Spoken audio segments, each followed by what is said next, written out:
Oh, we're up. Great start to the show, Hamby. Stadium Pulse F something else up again. What else is new? I can't even hear I don't think we're on. I can't hear myself if we are.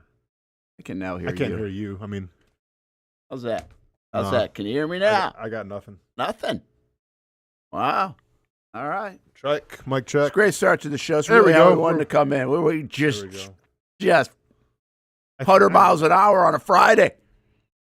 Like a Georgia Bulldog in Athens. There we go. Unreal. Great start.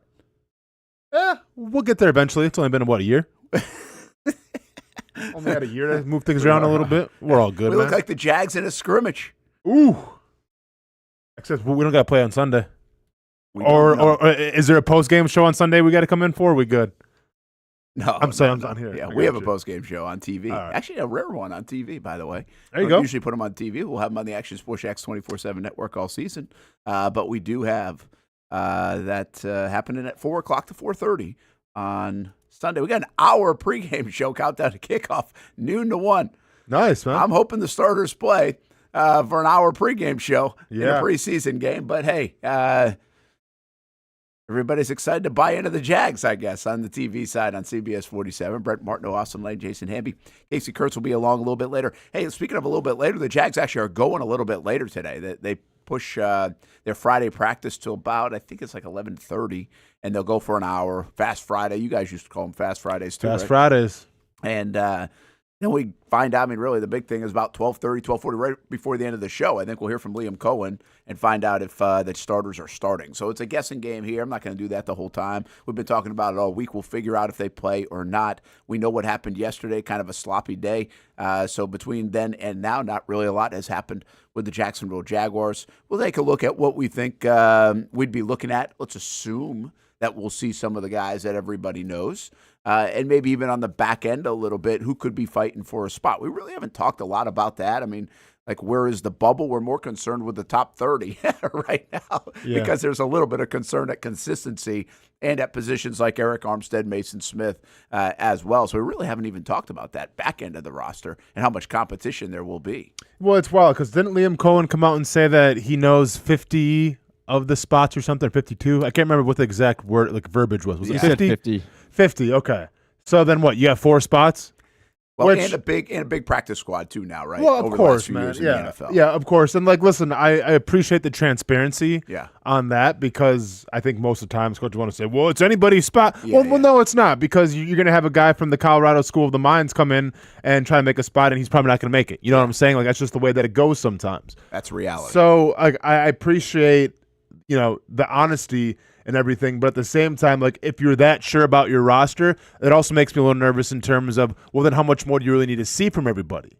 If there's 3 or 4 spots up for grabs, like, should we be concerned with the ones and 2s, or are those spots already filled? So, I mean, listen, I understand it's the preseason and we need things to talk about, but I'm gonna be, like, very curious to see once it's announced today, like, if the starters will be playing or not, because if you want to go off the soundbite of, well, we know who, we have 50 guys on this roster right now who have made the team or whatever the case, then I lean towards, well, then will they play Sunday if you're that sure on the roster already? That's a good call. That's actually a good way to look at it. I look at that comment in 2 different ways. What is the point of playing the guys if you already know, get them healthy, right? And you don't really have a lot of spots. Keep in mind, I mean, if you know 50 of them, you really know the entire active roster probably, because there's only 45 up on a game day on Sunday when they play the Carolina Panthers on September 7th. So that part is one thing. I think the other part of this is this. Do you want to know you're 50 already, or do you not?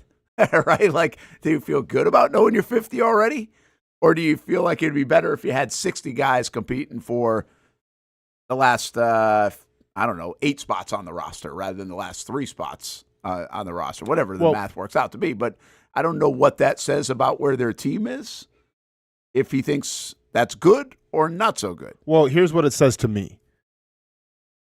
I think if you go around the league right now and you ask every single head coach of an NFL team where they're at the roster, like, realistically, honestly, they would probably say, yeah, we know about 40, maybe. Yeah. Maybe some 35, 40, maybe some 45. I don't know how many people actually know like 50, honestly. That seems like a big number. It seems like a big number. And once again, I have no reason to think that Liam Cohen's lying when he says that, right? No, like, why would he? So then it comes down to, well, where's that number coming from? How confident are you? Because you go back to the game against the Steelers, and especially on defense, there wasn't a lot to like. Yeah. So that means to prove to me then, what I take away from that comment is that they put an emphasis on practice. Like, I think some coaches, and this is including myself as well, we put an emphasis on the preseason games when the lights are the brightest, right? Because that's what feels more like a game. Absolutely. And there's some coaches who want to dissect practice film and put more emphasis on practice film. I was never brought up like that in the game of football. I always thought that you earn your preseason reps through practice, and then it's your job to go out there in the preseason and shine, and that's where you get your starting job. I wonder if it's James Gladstone or if it's Liam Cohen or a collection of both, whatever, where they look at practice more and say, hey, these guys, they have great film on practice. We kind of know what we got already. I like what you just said there, and I kind of think most people would agree with you that you still got to see it under the lights, because we've seen so many players over the years look okay on the practice field and not so great under the lights. But do you think he can determine how good they are in practice alone if he practices them hard? And then I guess the alternative to that is if they're not as where they want them to be. I think I could defend him a little bit by saying, okay, well, what's the point of 10 snaps in a preseason game when you could practice even harder during the week and really get after things to hopefully get yourself better by the time the real thing starts? So I don't have an answer for you right now, but we're going to find out in an hour and a half when he announces if the starters will be going against New Orleans. If they're playing against New Orleans, that goes to show you there's still an emphasis on the preseason games, an emphasis on the bright lights. If he comes out and says, we've seen enough, starters are going to be out, maybe we'll sprinkle a starter here or there. We want to see some more, but for the most part, it'll be the 2s and 3s. Then that shows you that they put a lot more emphasis on practice. Yeah, YB400, good morning, everybody. By the way, says 3-0 last two preseasons, seen how the regular season played out. Well, by the way, 2 years ago, and I know I've been throwing that stat out there quite a bit too, but 2 years ago, the Jags started 8-3. So they actually were 3-0 in the preseason, got off to an 8-3 start, and then it hit the fan with injuries and other things and other reasons. But I'll take an 8-3 start right now. That's not bad. I know what you're saying about last year. Hamby's Burner says, might know the roster spots, but execution can still be cleaned up. Again, I think you're right. There is a difference there. But to my point with Austen just a moment ago, it's like, are you feeling as a head coach, as a coaching staff, like you're getting better with 10 or 12 plays and showcasing and seeing and going through the work? Or maybe even call it 15 plays against New Orleans? Or are you getting better by going through a more rigorous practice on Tuesday and Thursday and even today for that matter? Because that's where the work is actually being practiced to get better. You're not really practicing on Sunday against New Orleans Saints for 15 plays. Kind of seeing where your barometer is at more so. He might have seen the barometer on Thursday in the scrimmage. Might not have been good. Which might lean toward more hefty practice work coming up. So, yeah, I mean, listen, we don't know where this is going to go. I do think this when I talk about it. I would not have been surprised a week ago on this day before the Steelers game. Well, I would have been surprised because I think he announced it on Thursday. So let's just say before he announced who was playing on Saturday, I wouldn't have been surprised if this team didn't play the starters at all in the preseason. That's where I was on it. Sure. So I'm not stunned if they wouldn't play on Sunday afternoon, and again in Miami. So we'll see what he does. I mean, it's and I don't know how you feel it out, Austen, from his perspective. I think camp was going along kind of swimmingly. And okay, you're going to have good days, you're going to have bad days. Your offense bounces back after a bad day. We think we're getting more physical. We're doing some of the things. We got all the attention from the guys. They're bought in, all the things that you want to accomplish at camp. And then Saturday hits, and it's okay, I did not like the fact that there were that many penalties. Of course. Right? I did not like that was sloppy, that you're coming out of the gates with a penalty right off the rip on play one. And then you take Thursday, and you're like, well, if that thing was as bad, we weren't there, but if it was as bad as everybody says with the penalties and drop passes and everything else, okay, well, those are whoa. kind of moments sometimes in camp. Sometimes it can shock your system a little bit. So you wonder how much even Cohen has changed how he feels about this football team right now, or Gladstone or Baselli, from last Friday to this Friday. Yeah, for sure. If you're asking me like what the plan should be, with the ones, or like how is that process going to work? Is this Liam Cohen's call? Is this a combination of Liam Cohen and Tony Baselli and James Gladstone? Is it a collaborative effort? Like, to me, it's simple what you do here for your Liam Cohen. And you're trying to figure out how much they play, if they even do play the starters on Sunday. And you've seen it in Cincinnati, been found with Joe Burrow. If you watched Hard Knocks, which I know you haven't, but if you watched Hard Knocks, you've seen it with Hard Knocks, like, there has to be a collaborative effort with your franchise players. Yeah. Of how do you guys feel, giving me honest feedback. Do you feel comfortable if we played, in a couple weeks against Carolina? How are you feeling right now about it? And I think if they all had honest conversations with themselves, they would probably say, we need a little more, right? Yeah. If you're asking Trevor Lawrence right now, hey, Trevor, how you feeling? Do you need to play anymore? Do you need to play against the Saints? We're probably not going to play against Miami. We got to practice with them. Like, how you feeling?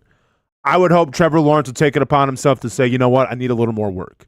Because Joe Burrow came out and said, hey, I want to get some reps in, with the first preseason game. Do we really think Joe Burrow needs reps in the preseason game, anybody? No.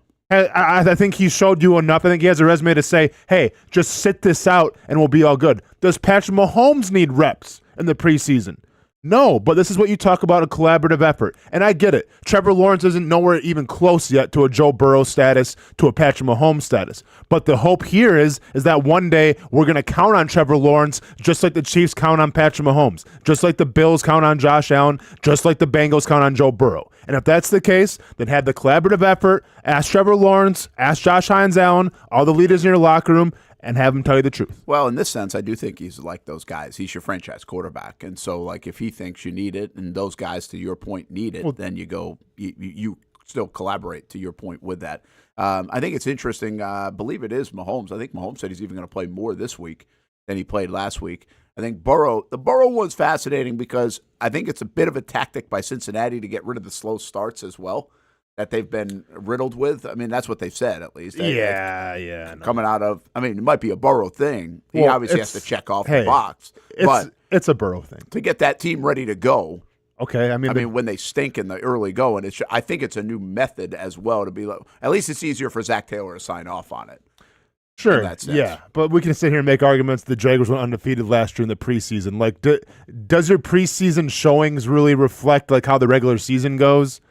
I have a hard time. Like, I don't know what the correlation is. I know the Baltimore Ravens are always great in preseason, and they're always great in the regular season. But, like, I don't look at preseason records and stats and then say, okay, well, here we go for the regular season. I don't think it's a stat. I don't think it's anything like that. I don't think there's any correlation statistically. I think it's more of a feel thing. When you've been pretty bad in September for basically 4 straight years or whatever it is for Cincinnati, I think they're just trying to mix it up a little bit and say, okay, well, maybe we go this way and we'll feel better about ourselves.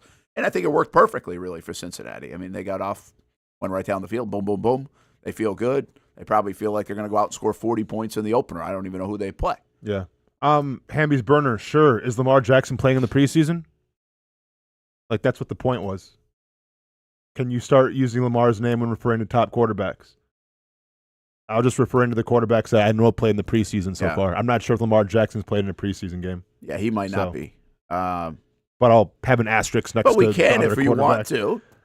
I mean, that's a good question. Has Lamar Jackson played in the preseason? Because in the last couple of years, or no? I'm just saying this. They play. I don't think he played in the first one against the Colts that we got here. Because that would echo a lot too. Because once again, this is another. Yeah, no, he didn't play. Yeah. I don't know how many did or didn't now that you go back and look at that. I just know Mahomes and Joe Burrow and then like with the Hard Knocks thing, like they include like, hey Josh, how you feeling about it? Do you want to play or not? And what did he say on that? I don't think he did. I think they're getting like this because they had the inner squad or something. Yeah. I got to check into it. Yeah. Listen, I think this goes back to a lot of these teams who want to practice against have these practice settings that are ramped up. I know their Jags are practicing against the Dolphins. Keep in mind though, that's one practice.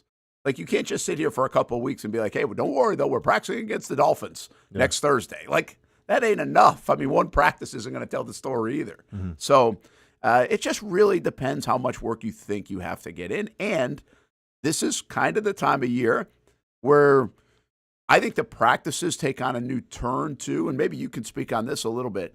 The first half, we're talking about 40-something days when you start before you have the season opener, and we're halfway point about right now. I mean, today might be the halfway point.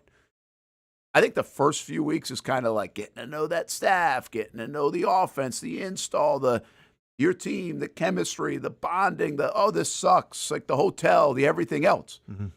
I think it shifts to, all right, it's go time. Like, we're going to start ramping to make sure we're good. That means physically we want to make sure we're good. We start to taper a little bit as this thing gets closer to September. You also want to be clicking more. You don't want practices like yesterday the closer you get because flush those. Those already happened. Mm-hmm. So I do think it kind of has two different stanzas to it, even on the practice field, where it's like, all right, this starts a different kind of, we know our 50 guys. We kind of know how this team's going to shape up. We need to get them the appropriate amount of reps. We need to really hone in on stuff that we are not good at, what we want to stress with the guys that we think we're going to have instead of 90 guys trying to battle it out. So there's a lot of things that easily change, I think, right now over these last few weeks. And I wonder if a player feels that intensity kind of shifts, or at least the purpose seems to shift a little bit. Well, no, I mean, depending who the player is, obviously there's a little anxiety built around the roster and like the roster cuts, right? So if you're on the bubble, you're feeling that. If you're a starter and you know you're going to be starting, then you start changing the script a little bit, and it's not so much of just, the basic fundamentals. Now you start game planning for the Carolina Panthers. Everybody goes through this process now where you're at in camp differently, but it is a change. I guess this is what we're getting at, especially off this last week. Do you have any feel right now if the Jags are good, pretty good, or bad? I mean, it's hard to tell after That's what one. I'm saying. Do you have any feel? No. I mean, I can sit here and say so far from what we've seen, I'm sure maybe they're underachieving what people expected in terms of what it looked like against the Steelers, but that's one preseason game. I think it's irresponsible to say, oh yeah, guess what? We had them winning 8 or 9 games. Better chalk that down to 6 or 5. Yeah. No. Let's see how everything else. I'm gonna have a better idea when we're talking week 2, week 3. Yeah, what it's gonna look like. I guess Hamby, I'm gonna ask you the same question. Where do you feel about the Jags? And I don't know if this changes from last week to this week, but what's your gut saying here on Friday, August 15th?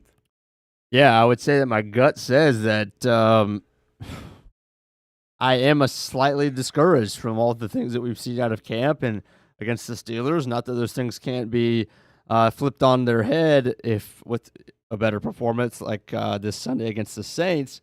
But I would say, man, you kind of you think maybe we should have slowed our brakes. I mean, I know I'm not like I spent all offseason thinking that the Jags were necessarily going to win the division or make the playoffs, but I expect them to be at least in contention for so. And going off of all these things, if I really do anything but take them for a grain of salt, then I'm like, man, well, maybe I should. Maybe there's just communication. The new coaching staff is going to just take a little bit longer to implement all the things that they want to do, and maybe it'll show in the field. Yeah, I think Mr. Hugo says average, YB400 average. Yeah, I've got to be honest with you. I think my tone has probably shifted a little, where there's hope for that first 5 weeks. I think there's a little bit more concern for those first 5 weeks. And now, we've been saying this all offseason, but you're kind of hoping that you shift toward, this is even better than we thought. Right. And I don't know if that's the case. There's a lot of new. I think the reality of it, and we've tried to remind folks of this, they have a pretty hard schedule coming out of the gates. I think to assume that all this, a third system for Trevor Lawrence, a complicated system, quite frankly, for this offense, it's at least more intricate than others, is going to just, boom, be really good right off the rip. That is fool's gold right there. It's hope that it clicks sooner than later. But it's certainly fool's gold. What this team, from let's just say an offensive perspective only, is going to be able to showcase on September 7th, and what you hope they'll be able to showcase on, I don't know, November 15th or whatever it is, I think are two different things. Right. I mean, I think they've got guys still learning the playbook in certain positions in terms of how much they want them to own it and know it and all those. I mean, that might take a while. I think we've said in the past, it might take until next year to really get into the nuances of where this offense wants to go. I mean, but I think that's somewhat like Patrick Mahomes was way better in their offense 2 years in than he was in year one. They weren't doing everything in the playbook. How was Baker Mayfield? Well, Baker Mayfield was good. I just don't think they ever. Baker Mayfield was great last year. Okay, but that doesn't mean they got to everything in the playbook. Doesn't because they didn't have to. Okay, I'm not saying you can't win games if you don't get to everything in the playbook. I'm saying it's much better in year two than it's going to be in year one. I assume when Chris Godwin and Mike Evans are both out for a little bit of time, you probably can't get to everything in the playbook. Absolutely. So if we're sitting, even if they were all healthy, you wouldn't. Probably not. But I think when you lose 2 of your star receivers, that helps. You kind of limit things down a little bit, and you didn't address it in free. You didn't trade for anybody, and you have 2 backup wide receivers playing for a bit. Obviously, Chris Godwin was out for the entire season. I think that means something. When you don't know who your true running backs are, and you have to go running back by committee, yeah, you're probably not going to have the entire playbook, but they didn't have to have it because they had an explosive, high-powered offense without going from the front to back of a playbook. And I think that's going to say more on Trevor Lawrence, where you can sit here and look at Baker Mayfield by far had the best year of his career, hands down. If you look on film, if you look at the stats, you look at the resume, it was his best year. That was his first year in a Liam Cohen offense, right? So I'm not going to sit here and say, well, it might be only half the playbook, so we'll see how it – no, we've seen it work in 1 year in Tampa. Why can't we expect the same things here in Jacksonville? Maybe the offensive line's a little different. Okay. Well, they had Bucky Irving. No one knew who Bucky Irving was going to be. They had Rashad White, and that was about it. Okay, well, we got Travis Etienne, we got Tank Bigsby, and we got Tootin. So maybe advantage Tampa Bay because we knew what Bucky Irving eventually became, but you have 3 backs that can do different types of things at wide receiver. I mean, Chris Godwin, who's already injury prone. You have Travis Hunter. You have Brian Thomas Jr., Dwamie Brown. I think the weapons there, not too shabby. And if you want to compare tight ends with Cameron Braid and Brenton Strange, I think it's similar. Yeah. So then are you going to sit here and tell me, it's all the offensive line? I don't know why you interpreted this. I was making an excuse for the Jags they're going to suck because they Who said I'm not? That's why it sounds like it's coming off. They could still be good. I'm talking about the playbook doesn't need to – no, man. I was just referring to they don't have to use the entire playbook because Baker Mayfield was fine with half the playbook. We don't have to worry about using the entire offense of Liam Cohen. If you have the players, if you have the play calling, it's going to be all right. That's what I was referring to. Well, that's a good sign. I think that's what I'm saying, man. Well, I get it. I mean, you just need Trevor to play well. That's what it comes down to. And Cohen to coach well. Correct. Because he coached around all those things too. Yep. Yeah. Well, it just sounded like you were saying I'm using it as an excuse. I'm not. I just think they're going to evolve. If Baker had another year with Cohen, they probably would have been even more intricate this season. And maybe more deadly. Yeah. I think you saw that with Ben Johnson and Goff, quite frankly. They continued to evolve. I don't know what the numbers were, but they got better and better and better for whatever stretch that was, 3-year stretch. So, but I think they're somewhat limited, the Jags are, at the same time. They're going to have to do the things they do well. What are they limited to? Well, I think they're limited in where they want that playbook to be, where they want this offense to be at the start. I think they're going to be, I don't know, say vanilla. I just don't think they're going to be running whatever they want to be running by November. Which once again, I think was really the point. Yeah. Yeah, and my point was if you have the talent, even if you have backup wide receiver, if you have Liam Cohen and the quarterback that can do it, I don't think that really matters. How much of the playbook you're using. We saw Baker Mayfield have success with half the playbook. With backup wide receivers, they still made it work. Yeah, well, they're going to make it work. Part of the offensive line you just mentioned, too. I think kind of an under-the-radar story yesterday is Anton Harrison out with or he came off the field. I guess we'll get an update on that today. And now there's, they've done this a couple of different times where they've moved guys like McCarry around to right tackle, some of it with injuries, Adoga. Walker Little played over there a little bit yesterday, Walker Little, well, I know, and that's really where I'm getting at. Walker Little moving over to – again, injury a little bit with Anton Harrison, but do you start to get the sense that they're not extremely locked in at left tackle and right tackle right now with a lot of versatility on the line? McCarry's played all the positions, and quite frankly, even Wyatt Milam has played a bunch of positions back in college. They think he might be pretty versatile too. Do we know the starting 5? I mean, I think we kind of have an idea of the starting 5. We just don't know where they're all going to play. And when we talk about versatility, Yeah, that's great to have, right? Especially when injuries happen because it's the NFL and they're going to happen. But at the same time, whether it's defensive lineman, whether it's offensive lineman, like everyone has their preferred spot. So like at some point, I feel like in this preseason, you got to find the preferred spot of every single guy and see what they look like there and keep them there. Yeah. Right? Like I understand offensive line's different than defensive line where, guards can be comfortable playing right or left, right? Tackles right or left. Like I understand it. But there's a preference. And at some point you got to go, okay, what's your preference? What's your preference? What's your preference? Let's put those guys there and truly see what they can do. There's a chance too, like Fred Johnson, who is a big guy. Is he playing well enough to unseat Walker Little there right away? It's a guy that's played some football in the league, obviously been around. He's a veteran guy. Walker Little, quite frankly, been in and out of the lineup. I'm a fan of Walker Little, but is he holding a guy like Fred Johnson off, and does this move, potentially create some competition even on the right side, because we know Walker Little's played there as well. I think there's some fascinating things going on, whether it's because of injury or because of just possible play behind. They like the depth that they had on this offensive line. Now, do you like your depth because you don't like everything you have going out there? That's an interesting part of the equation. No, I think, like, once again, this is assuming that everyone's going to be healthy by the start of the Carolina Panthers game. I think you'll have Walker Little and you'll have Anton Harrison at your tackles, and I think the only guy that can maybe like make a push would be Wyatt Millum, and that would be on the inside. Because I think as a rookie especially, and once again, I'm not an offensive lineman type of dude, but from what I know about the position, I think it's easier to insert somebody at guard right away and get them comfortable, get them acclimated in the NFL, and then eventually move them to offensive tackle if you want to do that. I think it's harder to take a rookie who kind of plays everything, put him at tackle, maybe sometimes put him on an island without the center's help and go, all right, rookie, best of luck to you. Yeah, I agree with you. Thomas says Ezra could move out to tackle and start Milam inside maybe. I think Milam, the plan when they drafted him was to be in the interior.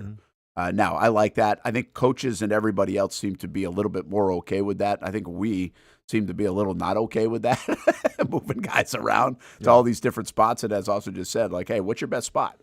What's the spot you're going to be the best at? That will be something to watch. I just think now this injury opportunity, or was it already there? But there's a little discussion about this last night on Cohen's coaches show, and Gladstone and Baselli have been on that and talking about, different plans from the get-go, seeing how it goes. Like, all right, we're halfway through camp. Hey, we're halfway through camp. And for the most part, it's been Walker Little, it's been Ezra Cleveland, it's been Hainsey, it's been McCarry when healthy, although that we've told you about for a week and a half or so is an interesting one, could be a battle, and then it's been Anton Harrison. So now if we're going to start throwing Walker Little on the right side and Fred Johnson in at left tackle, or moving Ezra Cleveland, all those, that really hadn't been the case for 3 weeks. Now at times they've moved guys around, and I get it, but because I think even Liam said this, that they're looking for a swing tackle because Cole Van Lanen was out. Yeah. So they needed to move some guys around as well and see what you can do. But we'll see what it goes and what that looks like. But I guess a little doubt, and really more based on an injury that kind of opened up this conversation. We'll see if Anton Harrison is something significant. They've been very quiet on the injury front. We still don't even really know what's up with Tyson Campbell. Really, we don't know fully what's up with Buster Brown. He's been out for weeks. But the Jags don't have to say much right now, so I can't imagine they're going to say too much. Didn't they say that he's out for preseason, Buster Brown? They did, yeah. Okay. Or maybe we did. Oh, I thought, okay, yeah. I know he's going to be out an extended period of time or preseason, they said, but maybe not. He said camp. Yeah, he said camp. But they haven't said what. Okay. Because quite frankly, I've heard he's going to be out for more than camp. Sure. Deeper into the season, which makes it pretty significant. So we'll see. William says, are we going to see a lot more activity and waiver picks up since Gladstone doesn't seem like he'll be stubborn holding on to his own drafted players? Yeah, I think there's an element of that. Sure. But I also think you just don't get rid of players just to get rid of players. And now these guys have been there for the whole camp. I always find that pretty interesting. You groom this team together. Sure, you want to replace some things. I think a fifth wide receiver is certainly in play for them to go get at when cuts are made. We'll see where everything else goes, but you don't want to make too many of those changes. Your roster's not great if you're picking up 6-7 guys, I think, at Labor Day. No, it's not the best, but I mean, you're coming off of how many wins last year? Yeah. I mean, you hardly ever see teams pick up that many, free agents, whatever you want to call them, or guys on the waiver wire. But you didn't win a lot of games last year, so there's always room for roster improvement. Absolutely. All right, let's do this. Take a break. I was going to start with this, but I'll tease it instead. Because then we just went heavy Jags anyway. Here on a Friday, again, we'll get back to the Jags later because. Or maybe even now, we'll see. But Liam Cohen will talk during the show, and we'll have an idea about the starters coming up in that noon hour. Here's what we've got on the lineup today, along with the preview of the Saints. Brendan Scherff. I mean, this thing, did we speak it into existence? We literally just said it yesterday. Yeah. I mean, there were two things like that we said yesterday, and then there was reaction to it. Brandon Scherff and the Little League World Series. We were talking about this 2 days ago. Bums ban betting. Hamby, you mad that they banned the betting? No, they're bums for ever having it. Oh, okay. Yeah, I don't know if it's. That's an interesting phrasing. Yeah. Jack Kaiser will catch up with him. Could he be inserted in the lineup sooner than later? Hard Rock Bets. But think about this. I want to get to this. Does Jacksonville have the number one anything in the world? Because they do have something right now that is number one in the world, and it's sports related. But I wonder how many times this has happened here in Jacksonville and other things that I might be missing. Heck, it could be the number one, Firehouse Subs. Maybe it's the number one food sub place in the world. You know they got fries now? They have fries now. They have fries? Well, there's the most important news of the day. Huh. We'll be back. The moment you bite into a Mason's Famous Lobster Roll, nothing is the same. Suddenly, it's 5 a.m., and you're boarding a lobster boat in Maine, heading out to check your traps, keeping only the best, just like it's been done for nearly a century. Because you can't taste lobster this good without it changing you for good. Mason's Famous Lobster Rolls, from the waters of Maine. When it's time to get a new car for anyone in your family, just remember, nobody but Nimnick, the number one Buick GMC dealer in Jacksonville. Get the latest price breaks on 2023 and 2024 models or the newest 2025 vehicles in the showroom on Phillips Highway or shop online at NimnickBuickGMC.com 24 hours a day. GMC Sierras, Yukons, and the redesigned Acadias, or get the all-new redesigned line with Buicks. It's nobody but Nimnick, and part of the reason why is this is a first-class buying experience here at Nimnick Buick GMC. You're not just a customer, you're a friend. This is about getting a vehicle that best fits you and getting you on the road, and also helping you and your family down the road. Nimnick has a treating you right guarantee, courtesy, respect, fairness. The most Buicks, GMCs, and Jacksonville's only Car Bravo dealer, nobody but Nimnick. Who has put in the most years and stands behind a better experience? Nobody but Nimnick GMC. We are professional grade. Putting your needs first. It's the backbone of how First Florida Credit Union does business. In all honesty, you might as well be speaking another language when it comes to finances. Sure, I'm good with my money, but what am I missing in the fine print? That's what led me to First Florida Credit Union. They're the perfect choice for anyone starting their financial journey because they keep finances easy. Plus, they offer financial education and resources I can trust. So I'm always growing more confident. And as a young adult, I am constantly adding more responsibilities to my plate. From a car payment to a mortgage, it all adds up. Luckily, First Florida Credit Union makes sure it adds up in all the right places and not the wrong ones by offering better rates and lower fees than traditional banks, even if you're still trying to grow your credit. Because as a member-owned institution, First Florida genuinely puts people's needs first rather than focusing on profit. So I know as my needs change, they'll be right there to help me reach my goals. Check out firstflorida.org to learn how you can benefit too. I've been telling you about CGC Water Treatment and Plumbing for a long time now. Their drinking water systems remove up to 99% of contaminants. We've had a Connecticut water softener and drinking water system in our home for more than 7 years. You can see the difference whether you're washing clothes, the dishes, or what I like to do most, fill this up for some coffee every morning and mostly all day. Remember, if you're not filtering your water, you are the filter. don't be the filter. Right now, you can get a free Kinetico reverse osmosis system with a purchase of a Kinetico Premier softener. The experts at CGC Water Treatment and Plumbing will test your water for free and determine your water score. Don't know your water score? CGC will find out and recommend the appropriate Kinetico water treatment solutions so you can improve it. Call 904-552-1242 or visit cgcwater.com. Ask about our 90-day love it or leave it guarantee. CGC Water Treatment and Plumbing, an authorized independent Kinetico dealer. Florida license number CFC 1432579. Choose your own adventure. It's not just a saying, but a way of life here at Cycles of Jacksonville. And whether it's 2 wheels or 4 wheels, at Cycles of Jacksonville, a great adventure awaits. With brands like Honda, Vespa, Segway, and Triumph, Cycles of Jacksonville has you covered with their inventory featuring a 60,000 square foot building. If 4 wheels is more your thing, check out the largest selection of Honda Talons in the entire county. No matter what you're looking for, Cycles of Jacksonville is going to have the selection you need, all with great financing and rebates. Plus, if you're active duty military, Cycles of Jacksonville will offer you 0% financing along with great discounts for military and first responders. And when you want to get off the road and set sail, Cycles of Jacksonville has you covered with everything you need to get on the water. So if you're ready for a great adventure, let Cycles of Jacksonville be your guide. Located off Atlantic Boulevard, or check out their website at cyclesofjacksonville.com.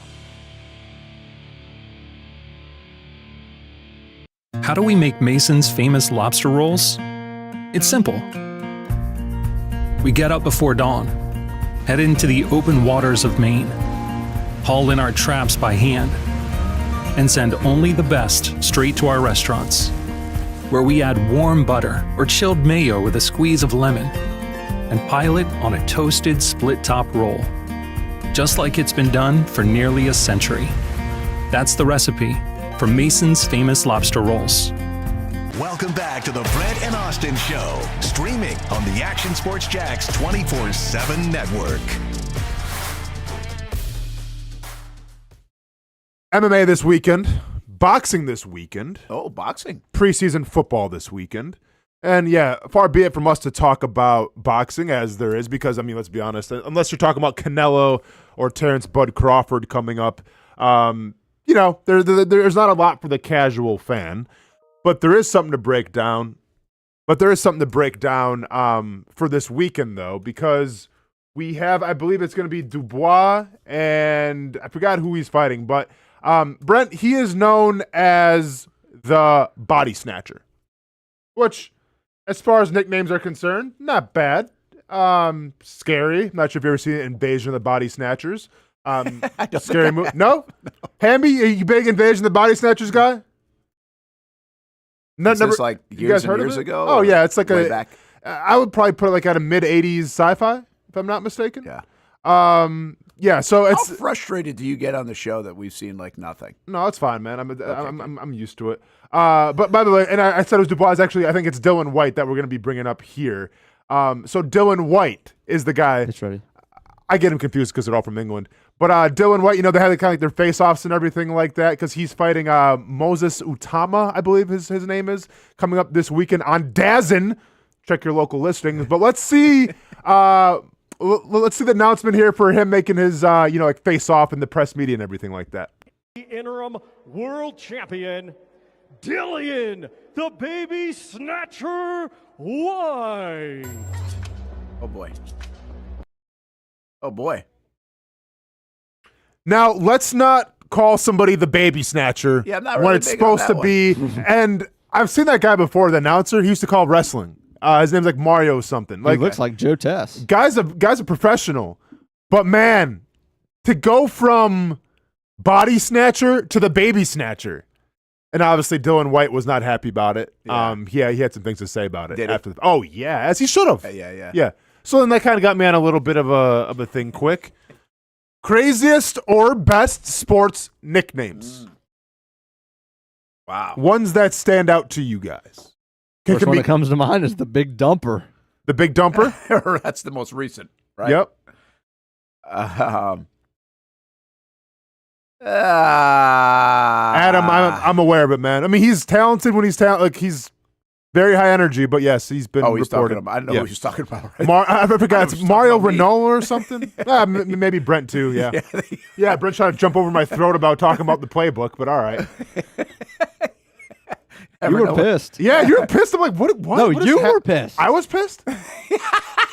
About what? Oh, because Brent was like, yeah, because I'm trying to make a point, and all of a sudden he's just like, yeah, it was crazy. Crazy work. But nicknames, nonetheless. So, Big Dumper. Brent, what do you got? That's not where I was going. Big Dumper? The one that comes to mind is just Michael Air Jordan or Magic Johnson. Okay. Like those come to the. But like, I mean Deion is called Coach Prime now. Sure. I mean, that's a little ridiculous. But I'm saying, you know, like any crazy? I was in a meeting with Liam Cohen the other day. Okay. And it was like a production meeting. And it was weird on my ears. He's like, yeah, man, I talked to Coach Prime. And it's like, wait a minute. It's like so odd. Yeah. It's I don't know why. I know everybody goes by it now. Just so odd that it's like Coach Prime. Yeah. One that sticks out to me, you had Jared Cannonier was the killer gorilla, and then shout out to Chase Sherman, who took that and called himself the vanilla gorilla. Oh, my. Oh. And yes, he was white, in case you guys were wondering. Yes. I would hope so. Yeah. I mean, how about the fridge? Fridge is good. Fridge is good. Fridge is good. Black Mamba's good. Black Mamba. Insanity. So, see, I always was appreciation of like the Slim Reaper from Kevin Durant. Oh, yeah. Because it fits the mold. I mean, I feel like Kevin Durant's got like 5 of them, like KD, I was gonna Slim say Reaper. But like Slim Reaper's my favorite, man. Yeah. Yeah. That is good, but it doesn't feel like, again, outside world, does it stick? Like, do people go by him? I feel like more people call him KD. More people call him KD for sure, but like he has like some like sneakers coming out, and they're gonna be like the Slim Reaper editions, where they're gonna have like actually like the Grim Reaper on it. Okay. So how about Grandmama? What is that? Was that Larry Johnson? Grandmama? I guess I didn't know. Grandmama? I thought it was. I love Big Baby Davis. Big Baby's good. Davis, yeah. How about White Chocolate? I'm pretty Jason sure Williams. like Larry White chocolate's Johnson was Grandma. Oh, yeah, he was Grandma. Yeah. Grandmama. Got Oh, you. that's what it was. Easy Money Sniper. That was his Twitter handle for forever, KD's. Who? Oh, okay. Oh, that was. Forgot about that. Gosh, it's funny when you go on like the baseball, Pro Football Reference, they give the nicknames. Sure. And some like you've never heard of them. It's like, Yeah, where did yeah. this guy get this nickname from? Yeah. All his nicknames are Nobody fire. calls you that, bro. Pocket Hercules. I remember Mike Ryan used to call Maurice Jones-Drew Maurice Pocket Jones-Drew, Hercules. He's got a bunch of them, Mojo MJD, but more like bowling Pocket ball, Hercules. butcher knives. Yeah, you can go a lot of things. How about the bus? Bus is good. Bus is good. I mean, like the worm. See, I'm thinking like crazy. Like the worm was crazy to me because like you think of of a worm and it's like, ugh, you know what I'm saying? But Bro. what? Tell me I don't have that down. How about your guy Megatron? Megatron's cool. Yeah, That was great. Megatron's badass. Gotta fit, right? Yeah. Megatron was badass. Like Paul Pierce, the truth. You got the answer. A lot How of about does. the round mound of rebound? That one, Hamby, is elite. Yes, that's a great one. Shout out to Charles Barkley. Yes, that's an elite one for sure. I'm gonna need a little help here. I'm gonna we're getting a lot of them. some other. How about Black Mamba for Kobe, which I feel like came out more after. Like after he passed, like I feel like Mamba, whole Brent. Mamba mentality and everything else. Better be though. careful, Brent. You're going to piss him off. Yeah. No, seriously, like the Mamba mentality. I know he had shoes and everything, right? No, but they did a whole marketing campaign that featured Serena Williams, Kanye West. Who was the motivational speaker? Like the tall dude. He was in this too. He was like the tall guy with the deep voice. He's like a giant. He's like one of the best like motivational Yeah, I know speakers you're ever. talking- Whatever Robbins. Yeah, Tony Robbins. Oh, Tony Robbins. He was in it. Yeah, and they did a whole thing where like Kobe Bryant was like the motivational speaker, and he called it Mamba mentality, and it was like a program to like get people to get the Mamba mentality. Okay. So it was there before. Muscle hamster is That's elite great. too, because Well, that's that's like every so running back. outlandish. Well, I don't even Yeah. think Doug Martin started that. Maybe Ryan Williams. I'm wrong. I'm pretty sure it was Doug Martin. But Muscle Hamster was like MJD too. It was like any 5'6", 5'7" running back who can tote the rock is Yeah. a muscle hamster. For sure. Clyde Edwards-Helaire, muscle hamster. I like go back all the way to Pistol Pete. Pistol, yeah. I like the Joker because then you don't have to worry about trying to say his last name correctly. Yeah. especially when he was coming up. Yeah. Same with Giannis. I just go Giannis. Forget about the Greek freak. Just go Giannis. We don't even try it. I like the Greek freak. That's a helper in our So world. I'm looking up some lists here. I mean, Johnny Football. Who's the quarterback from Oklahoma? Booty. Oh, General Booty was his real name. General Booty. That was his real name. Yes. That was even a nickname? Yes. General Booty's his real name? Real name. Wow. Dang. That's pretty cool. That's pretty cool. I mean, dude, someone calling you General Booty? The coldest Crawford. He's in college football right now. Okay. Yeah, so there's a bunch of them. I got one back in the day that most people wouldn't get. But Becky the Icebox. How about the microwave? Do you remember him? No. You don't? No. Detroit Piston days, Vinnie Johnson? When was, no, I mean, dude, Like in the 90s. Okay. 80s, I'm with 90s. Larry Brown's But it wasn't, Pistons. Like, Pistons were really good. The bad boys, like the Oh, Lambear. yeah, that was a little before my time. I mean, Just like a little bit before? little before. Okay. The microwave's a cool one. Hick from French Lick. There you go, Brent. Yeah. Go. That's actually today. That's actually a great one. I mean, I'm not mad at that one. I got something for you though. I'm going to name two guys that I don't think have one, and maybe you guys can correct me. And this might be super obvious that I'm missing. I'm going to say it out loud anyway because I'm not afraid. Mm-hmm. Tom Brady. The GOAT? The GOAT? It's not a nickname. What do you mean it's not a nickname? That doesn't belong just to him. Oh, I'm going to put my head counts? down. That doesn't count. You guys, if somebody calls, he's the GOAT. He's known as the GOAT. If you go on Tom show right now and you're talking about, the GOAT did this, not everybody's going to know exactly who you're talking about. Well, to prove your point, I can say muscle hamster, and you're going to give me 25 running back. Yeah, exactly. That was my point. That belongs to multiple people. Tom Brady's the GOAT. Like, Right. okay, but maybe not. Well, I mean, also TB, I guess TB12. If you want to get yeah. into it, if you want to get into the whole Twitter handle thing. How about Tiger Woods? Tiger? Just Tiger. Tiger? Does that count as a nickname? I think Tiger. Yeah. I mean, they made a Tiger Vision off like the whole video game thing. It's just interesting that we have big time athletes like Iron Mike Tyson, like those kind of guys, right? Well, I think Tiger was so like that name is so outlandish, like that became the nickname regardless. Yeah. And by the way, it's okay. Yeah, just like that's just sometimes that happens. Yeah. But it's pretty interesting him in a nickname world because everybody's got a nickname. Sure. Let me give you a couple real names. Which one is Steph? Is Steph Curry? Chef Curry? Chef Curry. Yeah. Kind of weak. I think it's cool. Chef Curry? I don't mind that. Cooking? Yeah. I'm going to give you a couple real names in college football that exist for real. Okay. We'll start with DeRealist Clark. Okay. Number 2, Mobility. Mobility, that's insane. That's wild. Who does he play for? He plays for Rice, his receiver. Nitro Tuggle was actually a former Georgia receiver, now at Purdue. Is his dad? Is it Jesse? Yeah. I don't know. Okay. Rocky Beers, tight end, Colorado State. How do you spell Beers? Beers. Oh, regular spelling. Legend Journey. I think a lot of people are called Rocky, so that's not that surprising. Defensive Legend end Journey. Cal. I'll give you one, by the way, a great one going back to the Providence Friars days. I think he might be now at the Orlando Magic on their bench. God Sham God. Yeah. That's not that's a name. That's not a nickname. We got go ahead. Demon Clowney, defensive end, South Carolina. Oh. And then I'll end with Dude Person, DB. Are you sure it's Central not Pearson? Arkansas. You sure it's Person? Person. Person, okay. Dude Person. My favorite one, I think this was from, I want to say it's the Little League World Series or it might have been from college baseball, but there was a kid named Cadillac Cochise Quick.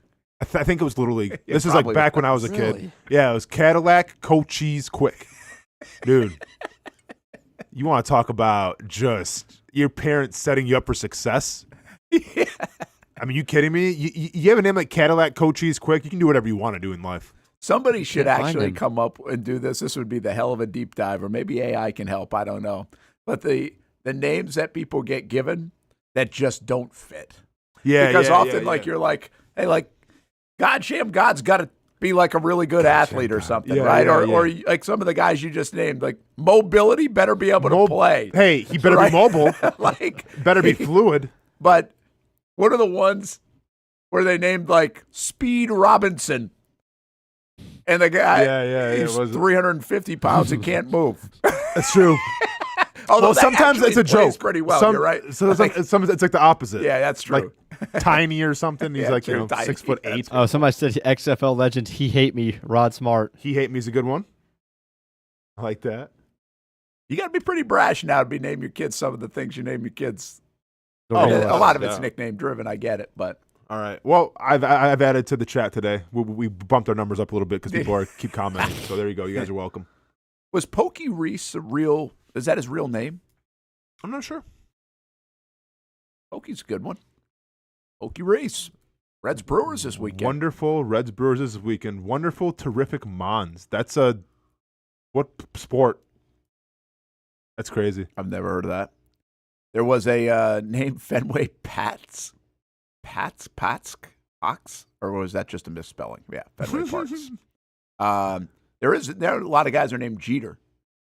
Yeah. Okay. Like you even have baseball Jeter Downs. Jeter Downs, but that's like I think now pretty common. You know, like we know for a fact, like the biggest baby name in New England was Brady over the last 20 years. Oh, of course. That makes Right. sense. Yeah. So That's like when Calvin was Pokey's real name. How about that? Okay.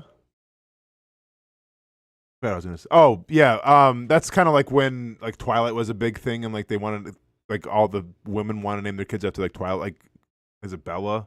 I don't know. Okay. Whatever the Twilight girl is. Kristen Stewart, I think. Now she it's was. Taylor. Now it's probably Taylor. Yeah, now it's probably Taylor. I'm trying to think what else would be like, generational in terms of like I don't think Stranger Things, probably not, even though that's like a really big show. Okay. But like you're not gonna name your kid 11. I don't know if is there a current athlete that you'll see in 20 years? Otani. I mean, maybe like I wouldn't say from a U.S. perspective, but maybe from Shohei would be. Yeah.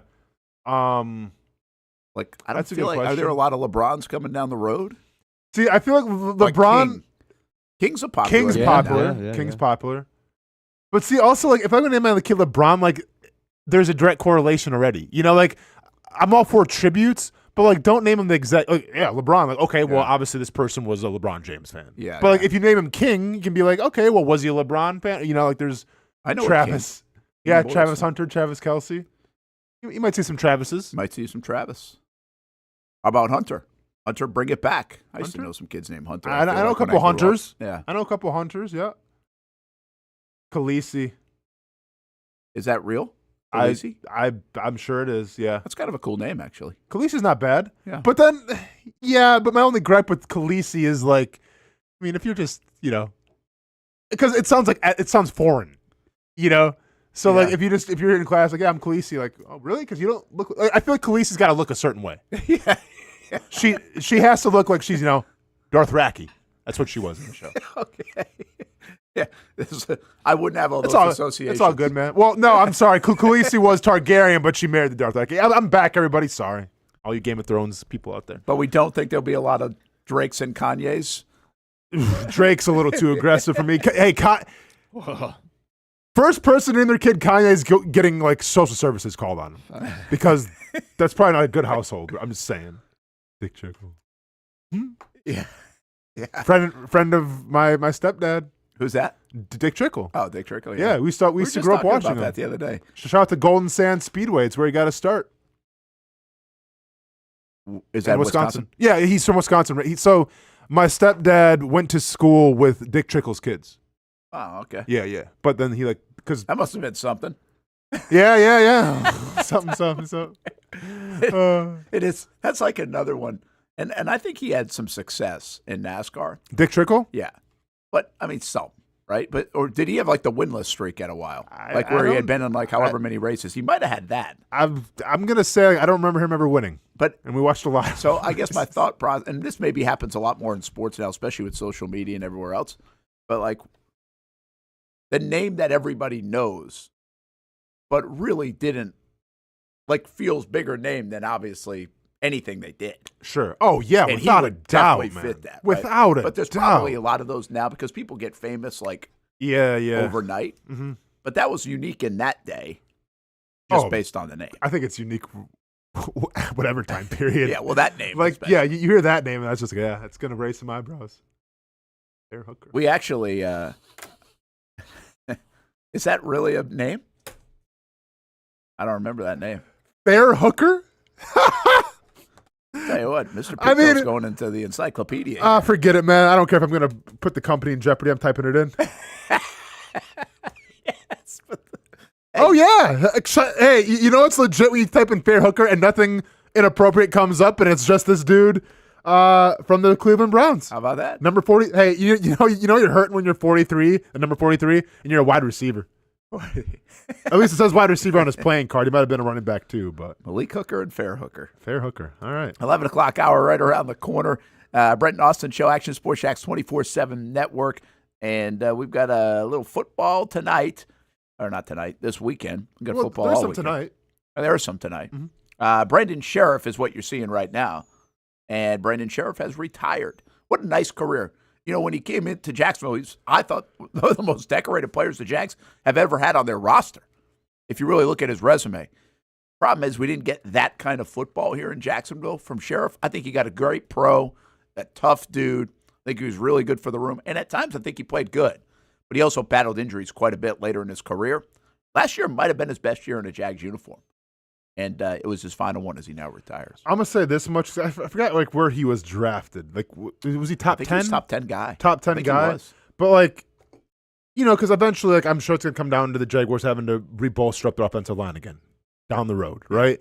And you hope, like, you know, heaven forbid you're picking the top 10, but like, if you ever have to go down that road again and you get a top 10 offensive lineman, like, you hope you'll be like a Brandon Scherff, who was just like, you know, I can't remember like how that draft class even was, Brent, but I assume he's probably one of the safest picks, right? Comes in the NFL right away and like hits the ground running, dependable. Yeah. Had a pretty, you know, Great pick. Great pick. Had Pro Bowls. I'm not sure. He's an All-Pro too, I think, wasn't he? All pros, Pro Yeah, Bowls. He had, exactly. again, awesome Yeah. in Washington. Of course. And by the way, for a franchise that didn't always pick right. Yeah. I think the thing you feel bad about for Scherff is he's a better player than the teams he played on. Yeah. Right? At the end of the day, Joe Thomas Jags all and over again. Commanders and Redskins / right there, I mean, not so great in his time. Yeah. But a terrific player. And And it's- fifth overall. He was number 5 pick. That's high for a guard now. Super high, but obviously it paid off. Yeah, that's kind of thing with offensive linemen, right? Where like there's some great ones. Like I think of Joe Thomas, Yeah. I know. and like, you know, and yeah, I think he's still respected as one of the greatest offensive linemen ever play. But like you were just on such crappy teams, and it wasn't like, I mean, you're just one guy blocking. Yeah. You know, it's one thing if you're like a wide receiver or a running back or obviously a quarterback. Like if you want to be like that monumental game changer, it can make all the difference in the world. But offensive line, it's like, you don't have the quarterback and the weapons. It's just like it's lost. Yeah, lost. You can do your job well. Adam says he had 4 good years here. He did. He had great years in Washington, I guess was my point. Like, if he had great years in Jacksonville, might be talking about Hall of Fame good. Sure. Like, he did it for a long time at a high level for sure. Hey, bestbetjax.com if you want to go check out what's going on at Best Bet locations in St. Augustine, Orange Park, and Monument Road. This is what we've been talking about. Draft party coming up. Look them up at Best Bet St. Augustine, Aces Bar and Grill. Great place. Look at the TVs there. And you get a room to do your draft in. You've got everything at your disposal. Kind of a fun get-together with your buddies or whoever you're having a draft party with. Food and drink and the rest. So take a look at bestbetjax.com.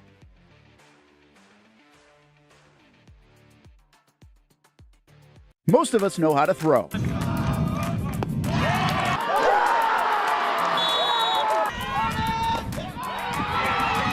But you need to know what to throw. I'm not talking about footballs, baseballs, softballs. We're talking about those items you need to recycle. Republic Services explains it easy. Recycling simplified. 1. Know what to throw. When in doubt, throw it out. 2. Empty, clean, and dry those materials. It takes an extra minute, but it makes a big difference. And 3. Don't bag it. This makes the recycling process faster and more efficient. This is a look at the Republic Services North Florida Recycling Center. You can make this process even more efficient. By utilizing those 3 steps, Republic Services can help you become a better recycler in your home. Learn more at recyclingsimplified.com. For the game day hustle and every day in between, juggling my show Jag Social to going under the Friday night lights and a social life, it's a daily tournament. But this ride, MVP status. The all-new 2024 Lincoln Nautilus isn't just my car, it's my personal locker room, office on the go, and VIP lounge on wheels. Let's talk tech. My profile remembers everything from customizing my dash display to setting the ambient lighting and my signature scent. And wireless charging, essential for live tweeting scores. Whether I'm packing for a beach day with friends or heading to the gym, there's space for every passion. After dominating all day, this becomes my recovery zone. The massage feature is like having a personal PT on call. Life's a non-stop game, but with this ride, I'm always on my A game. The 2024 Lincoln Nautilus. Drive your passion. If you don't see a pit, it ain't legit. When you hear that, you think Bono's Pit Barbecue, a staple in Northeast Florida now for 75 years. A place that feels like home with friendly service, a meeting place for friends, family, or business occasions. On the menu, the corn nuggets are a favorite in our house, but there's something for everyone. Sandwiches, platters, salads, sides, desserts, and family feasts. You see Bono's all over the place in Northeast Florida. You know, there are almost 20 locations in the Jacksonville area now, so stop on by, sit down, and dine in with Bono's.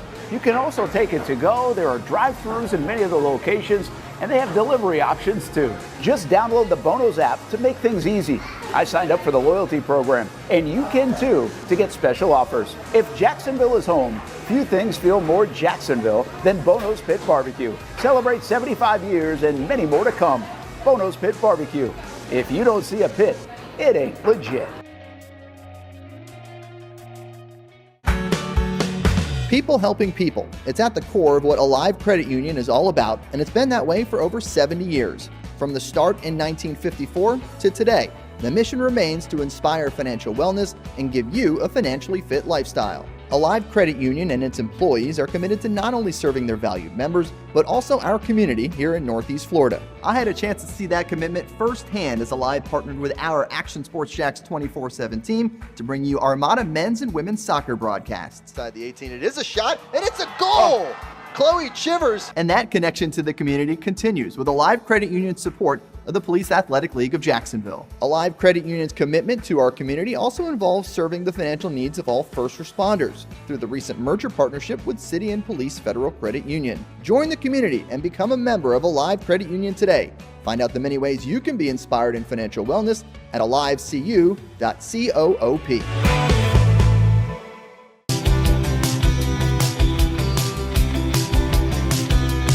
Welcome inside the Armor Guard exterior and gutter helmet showroom. There's a lot going on, like glass exteriors, replacement windows, and down there we have the retractable screens and awnings, plus hurricane protection. Let's talk more about those gutters, and to do that, we bring in Kevin. He's the owner, he's the expert. Why gutter helmet? Well, gutter helmet's truly the only maintenance-free product. It lets the trash and debris go on the ground, the water wraps around and goes inside. Unlike filters, they sit on top of the gutters, and the trash and debris build up on top of filters, which requires maintenance.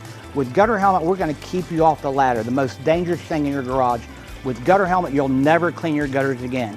So get off the ladder and put on the helmet. Gutter helmet. Get a free estimate at gutterhelmetofnorthflorida.com. You can also call 904-762-7779 or visit the showroom on St. John's Bluff Road in Jacksonville. Welcome back to the Brent and Austen Show, streaming on the Action Sports Jacks 24/7 network. Michigan is off the hook. Welcome back to the Brent and Austen Show. NCAA just coming down with their ruling on the entire Michigan scandal. They decide that no wins will be vacated, and they will not be getting a postseason ban. What they will be getting is a $20 million fine that will be used from postseason revenue that they get, whether through bowl games or the playoffs over the next couple of years. Sharon Moore, head coach, will get a 2-game suspension, which will be like I think Central Michigan and Nebraska this year. And Harbaugh gets a 10-year show cause, which means he can't coach in college football, which is nothing because he never would have. And Connor Stallions get 8 years. So Michigan totally unscathed, no hammer. They're free to go.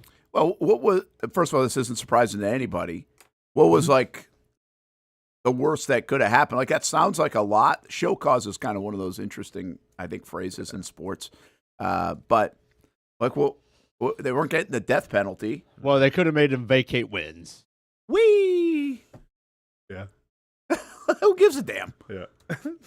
Like, Programs care about that, though. Do they? I think so. Like, unless it's I'd rather vacate a win than lose $20 million, quite frankly. Yeah. Well. Oh, no, don't take 2 wins away. Like, yeah. No, come on. Now we have to go back in the record books and the programs and change it all. Well, this way, the biggest thing is that the national championship will not have an asterisk of any kind on it.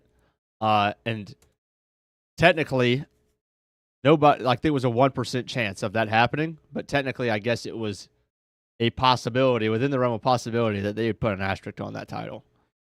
Here's what I just said. Michigan cheated. Michigan slap on the wrist. Who cares? There you go. Hey, now you're going to get some Ohio State fans in that mix, Brent. Just wait. You're going to get some response. I just don't think people care about this stuff. Like, I don't think when the NCAA rules on stuff, people care. Like, they just – I don't. Unless it's the death penalty. Yeah.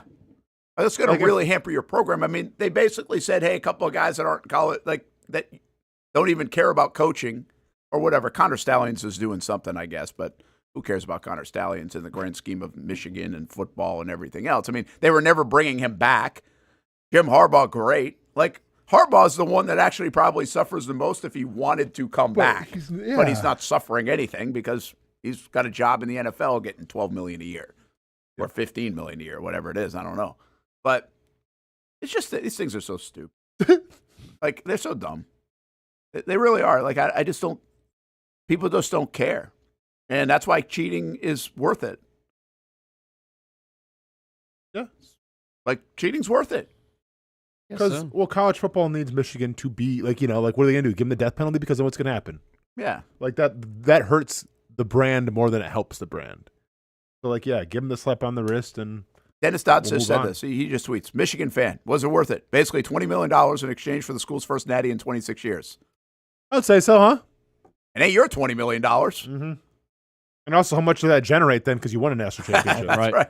Probably got a lot more than $20 million. Point. Like, that's an investment. What's the point? My thing on this is like, what's the point of even going through it if you're not going to come up with anything? But you like, know how it is, no man. Precedent. Well, you know how it is. It's the proper channels, right? Yeah. Like you have to. It's the optics, Brent. Well, we looked into it.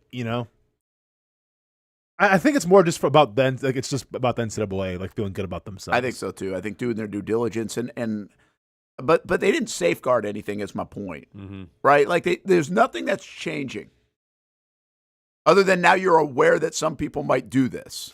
And so now you've got to be aware of it. And then the next thing will come along, and you won't be out in front of it and stop it because you won't. And then somebody else will win a national title, and then you'll give that back. It's just like that's just the way the NCAA has operated for decades and decades, and then they make stupid decisions. Like, yeah, you remember the days of coach brings up picks up a player 2 miles from his house in the rain and drives him back to campus, and that's like a penalty.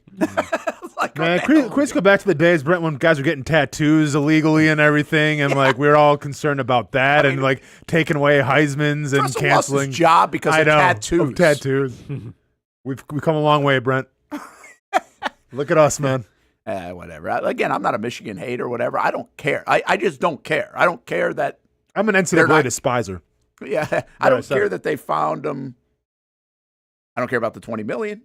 I don't care that this says, okay, they probably were guilty. I don't care that they're keeping their national championship. Like, I don't care much because cheating in sports happens. And sure, you should safeguard it and prevent against it as much as possible. But cheating in sports is going to happen. I mean, the Houston Astros, they didn't give back their World Series, right? Yeah. Heck, now even, and I was a big fan of the same, like, I think the whole Brewers probably are cheating. Everyone's accusing Brewers of cheating, by the way. they are. That's when you know you're thriving as a team when everyone's accusing you of cheating. Yeah, I know, no doubt, especially in baseball. Yeah, how, by the way? Yeah. Well, if you score 12 runs a game, people are like, well, something's up. What, are they Where are reading the the trash signs? cans? What signs? They hack into to the earpiece with the pitcher now and everything? And That could be. I'm gonna keep my mouth shut. I'm gonna keep my mouth shut. I mean, the Reggie Bush one was always funny to me. It's like, hey, you got the Heisman Trophy. Wait a minute, you took the actual Heisman Trophy away from him. He's a Heisman Trophy winner. And now they've given it back to him, by the way, right? Isn't that the latest? They've given it back to him? Yeah, and we talked about this before. You can't erase our memories. No. Like unless the NCAA comes out on TV and goes, okay, everybody look at this stick right here, and here comes the red flash, and we all forget about Reggie Bush. Take it away. Yeah. He's still my Heisman that year. Dude was unreal.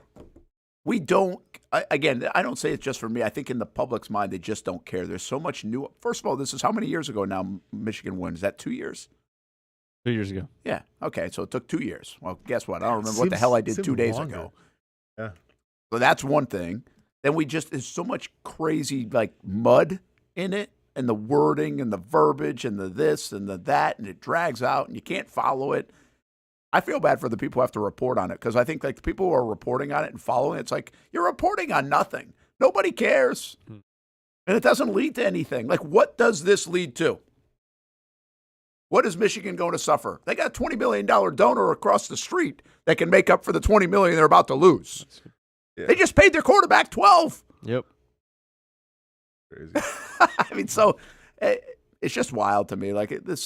I really feel like it's almost no news, which is not news.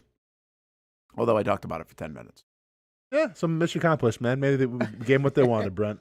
But it's kind of like the betting stuff years ago, right? It's like, well, or the cheating in college basketball and college football.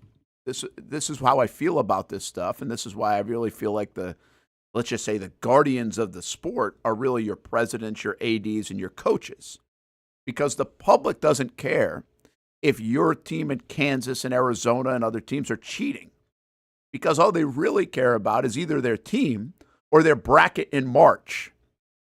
As long as you give me my bracket in March, I don't care how we got here. That's what we care about. So, the onus is on the people in charge to make sure, the integrity of the sport and everything else. But, as a public, we really don't give a damn. Yeah. The only one we continuously give a damn about, which is kind of wild, is the steroid era. True.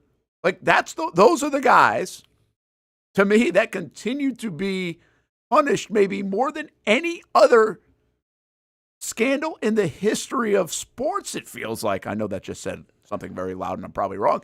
But yeah, I think that was because it's more individual. I mean, I think it's more individual. But it's not. No, because the team everyone knew it. It was baseball doing it. Yeah. Baseball didn't do anything about it. So if you wanted to be Brett Boone and keep your job, you got to go juice up so I can hit 20 homers as a second baseman. That was the difference between getting a contract worth at that time probably $12 million or not having a job. Correct. Guess what? I'm going to play by those rules too if everybody else is playing by it. Yeah. And Major League Baseball, what's going on? What's going on? Oh, it's okay. While Mark McGwire and Sosa are saving Have you seen baseball. the Sosa Big Mac ratings? Take more. Here's some more of them. Pump it up. So, I mean, I don't understand why those guys aren't in the Hall of Fame. Make something happen. That Pete Rose, John Phillips just texted me. Pete Rose overpunished. Yeah, he was. Yep. The same thing. So I don't know why that baseball's on their high damn horse all the time on this stuff. But even we as a public have such disdain, I think, for the players or we still hold them accountable. Disdain might be a strong word, but I think we hold them accountable still. Roger Clemens, Barry Bonds. I don't know if Rafael Palmeiro, but I think just because we see that scene in Congress or wherever he was. Really? Why? I think also because Major League Baseball made them all a scapegoat. I don't know why anybody. Well, I got to go see the documentary that blames baseball for this whole thing. Okay. Where is that? Well, because I just think this. Yes, baseball made them a scapegoat. I think in terms of history and in terms of tradition, there is no sport greater to those two attributes than baseball. That sport is based off of history and everything. Yeah. And I think if Numbers baseball was to matter. come out exactly, and if baseball was going to come out and say like, "Hey, yeah, we kind of messed up," and like let's let Mark McGwire, Sammy Sosa, as they all should be. But if they come out and say it, I feel like that tarnishes the rep. They think it tarnishes the reputation of the history because that's how they ruled it when it came out. Yeah, well, and I think you're right on the money. I just think it's so freaking hypocritical. No, I'm with you. Right? Like that's my Trust me, problem I with know. those guys. Like it's one guy. That's the problem. It's a commissioner. It's usually the commissioner that holds that true. That could change that.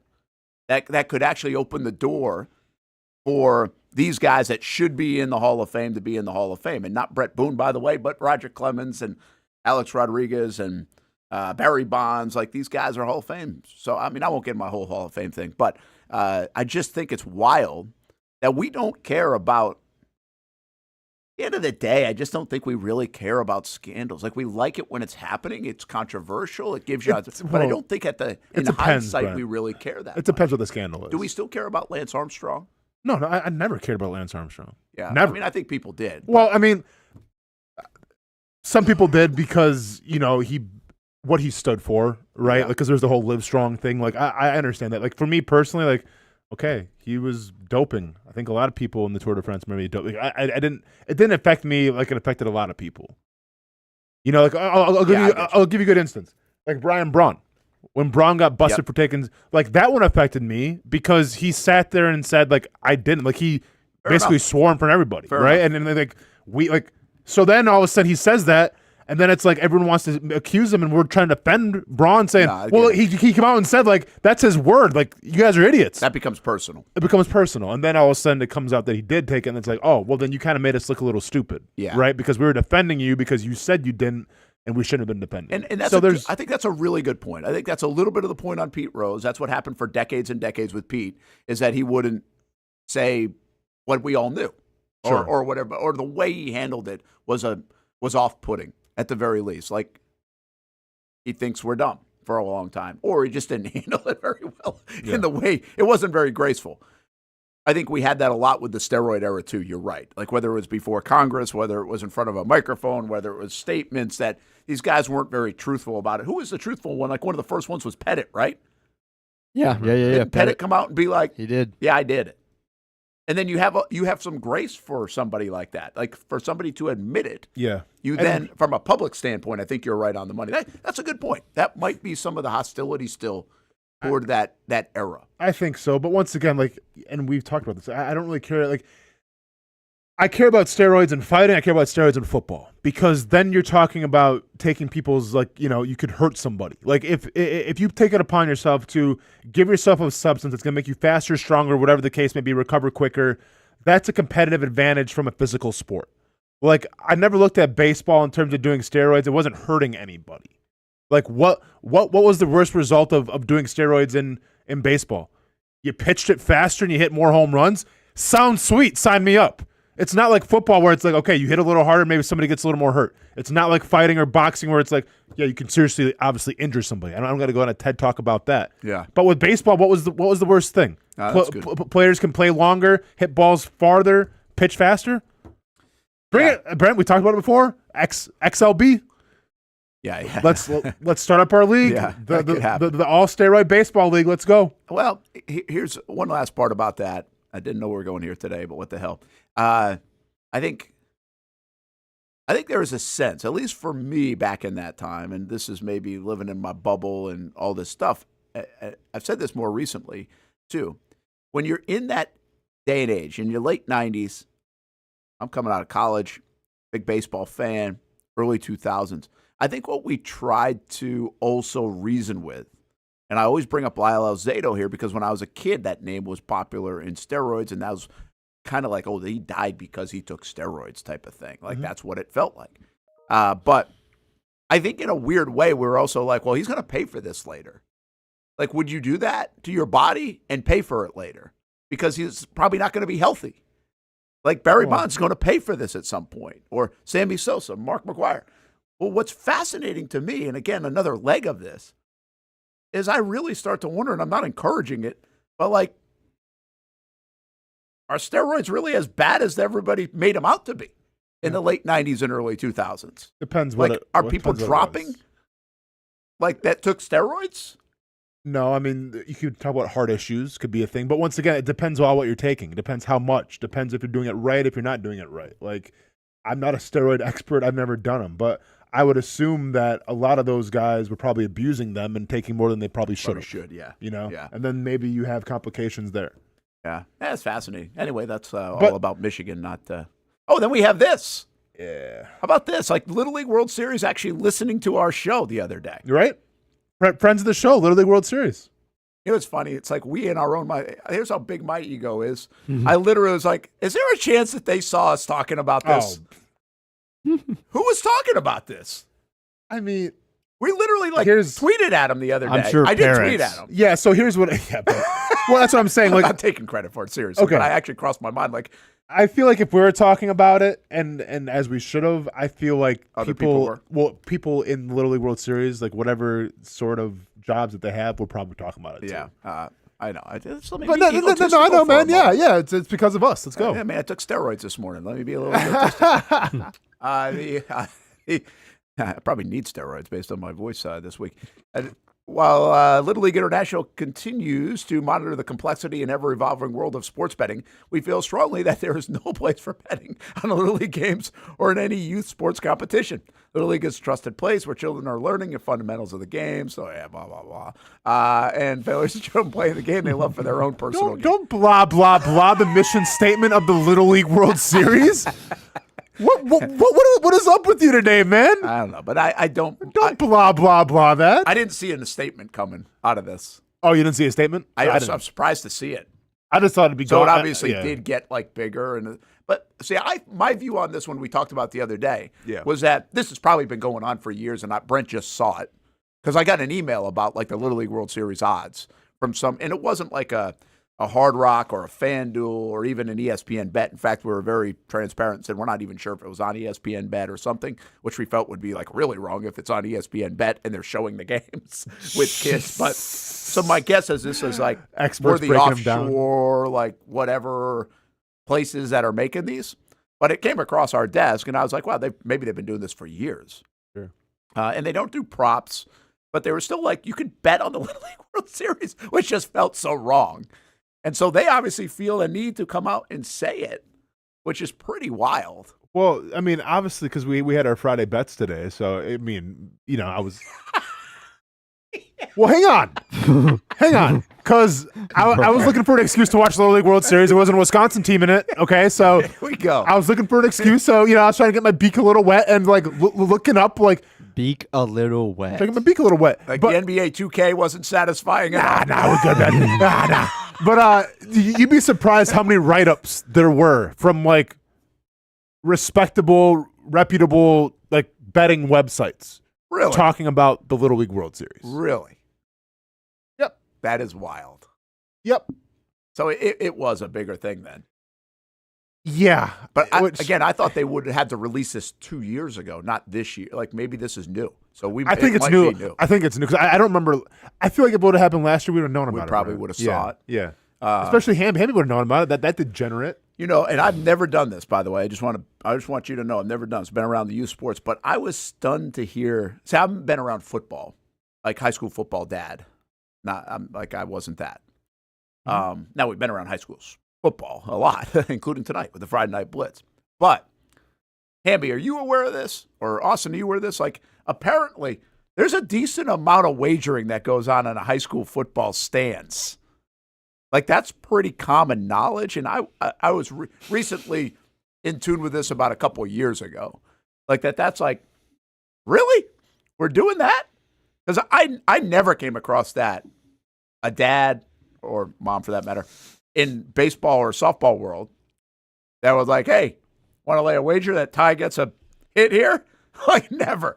But apparently in high school football. Go ahead, Austen. Oh, yeah, when I played, yeah. So you know of that when you played? Yeah. I mean, you were the kid on the field. I don't know if you know that. Hey, well, I had a parent of a teammate come up to me and goes, hey, thank you. I put $400 down on you guys before the game. Okay, because here's what happened. Okay. Let me clear there a little bit. So Whatever, it's statute of limitations. So you are 37. Yeah, this was a lifetime. This was a lifetime. When we talk about like small town football, like usually like because there's neighboring towns and they're usually rivals, right? But you know everybody from like the neighboring towns. Like I knew all the kids from the different schools, right? And the parents knew the parents from the different schools as well. So like you know if the game's over, everyone goes to the bowling alley, gets a drink and everything from neighboring towns and. So, like, that used to be the thing where if we're playing a town that's next to us, like, some, you know, parents from the players of the neighboring town would wager with the parents from our town. Yeah. Now, I know for a fact that my mom or, like, my stepdad, like, they never took part in it.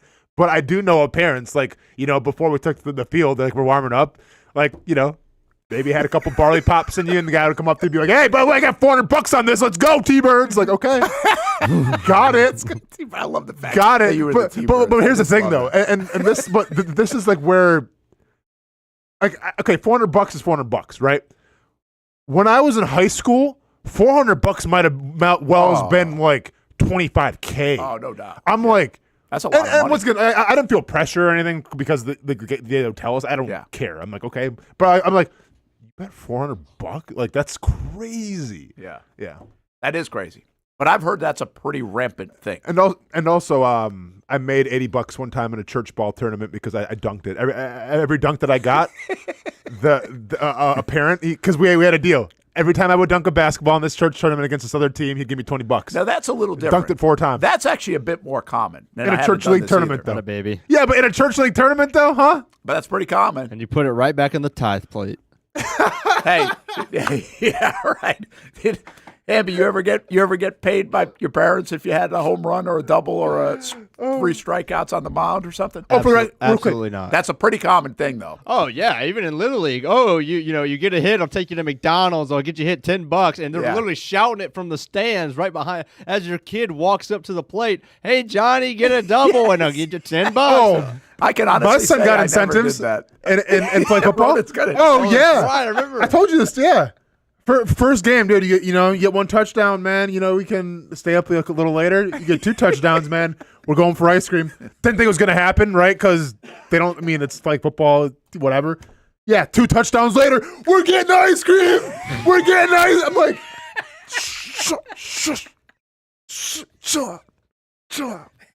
chill out, man. I think that's just on a different level than like the monetary. I do too. I think that's the fair. cash offer is different. That's another level. I also don't think like it's NIL, not Hamby. It's not in the neighborhood, by the way, of like betting on your kid's game. No, it's not even close. It's just, but I don't even mind. Like, hey, I'll give you $100 if you hit a home run, right? Like NIL, Brent. I don't necessarily think like I've never done it, but we weren't worried about home runs much. I'm not giving money away for a bunt down the third baseline, dude. My little league coach. In rec ball, I guess I was 8. Every single time, 7, 8 years old, he'd come. If we were ever down in the game, guys, team slushy on me if we win. Okay, well that team does snow happen. cone. Yeah, that happens. Yeah, they You're literally right. created a deal for us up at Fort Caroline. I love it, man. So it was like the $15 for everybody on the team instead of having to do it individigally. Yeah, I don't think there's anything started on the menu. I mean, but that's no different really in the grand scheme of things than a coach saying, "Hey, if we win we go to the state championship, I'll shave my head." Yeah. And really, that's to me, that's in that kind of category. Yeah. But you know what? You bring something up, and I mean, we could get off my lawn all we want. It is an NIL era. And when do you start, like, educating, saying, hey,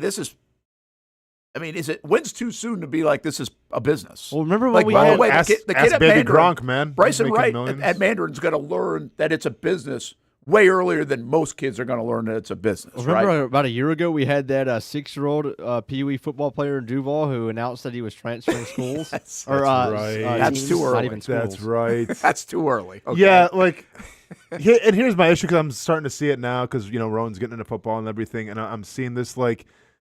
And I get it, man. It's cool to be excited about your kids, right? Yeah. Gotta be present, celebrate them, all this stuff. But like, there's so many parents of 10-year-olds that think like their kid's gonna be the kid. Oh man. like their kid's the chosen one. And you know what? Out of those, 20 parents that I've probably seen, maybe one of them will be legit.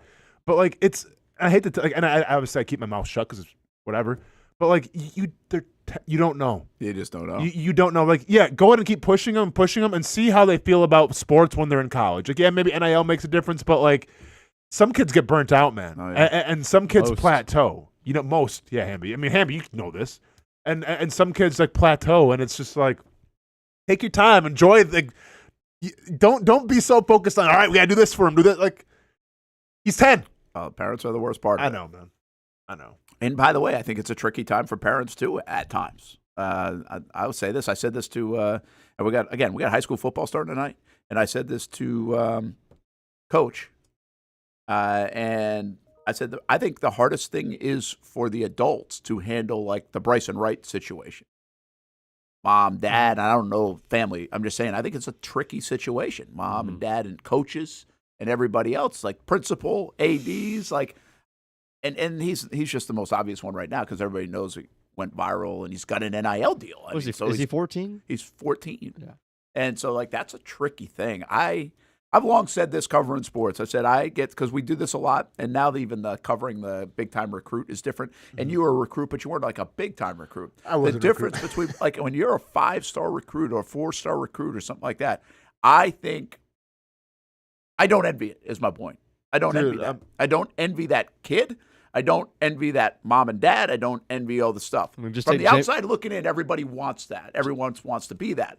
I don't think anybody sees the behind the scenes that comes with that, from how you handle it. Do you handle it the right way? What's coming your way? The endless calls your way? What's the mental gymnastics and all of that? How's your kid dealing with it? Is he too young to deal with it? Is he mature enough to deal with it? Are you mature enough to deal with it? Like, holy cow, man. There's a lot on these kids and the people that surround them because it's uncommon. Like, there's no playbook for it, really. So it's so insane. So, I was the first one from my high school to get a full ride scholarship to, a D1 AA Murray State. And then Christian Welsh, who was my water boy, he was like our water boy in high school, got a scholarship to Iowa. And he kind of took another lunch.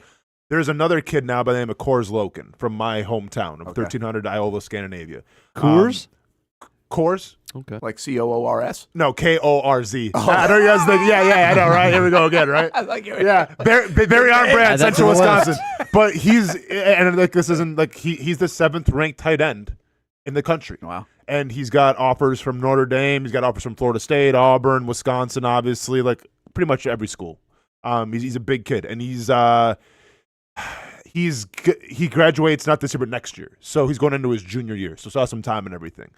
But like, I heard about him, and I kind of looked him up a little bit and on Twitter, and dude, I don't envy this kid at all. Like, it'll work out, and he'll go. I mean, maybe he'll go to Wisconsin, maybe he'll go to Notre Dame, whatever the case. Like, he'll get that scholarship, more power to him. But like, the constant posting, because like when he announces, hey, I have an offer from so and so, and then like that whole school and their fans will like reach out to him. Then he has to respond, and it's like.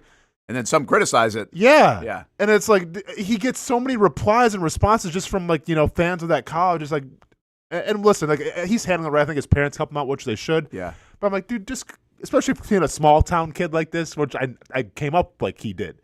Not really because I didn't get all these looks, but I'm like saying just like in that environment, just enjoy being a high schooler, please. Yeah. Like it's hard. You're forced to grow up faster, especially these days. I think all kids are forced to grow up faster than they probably should anyway, but that's a different topic. Hamby, where's Georgia? You guys don't want him or what? You guys are all set?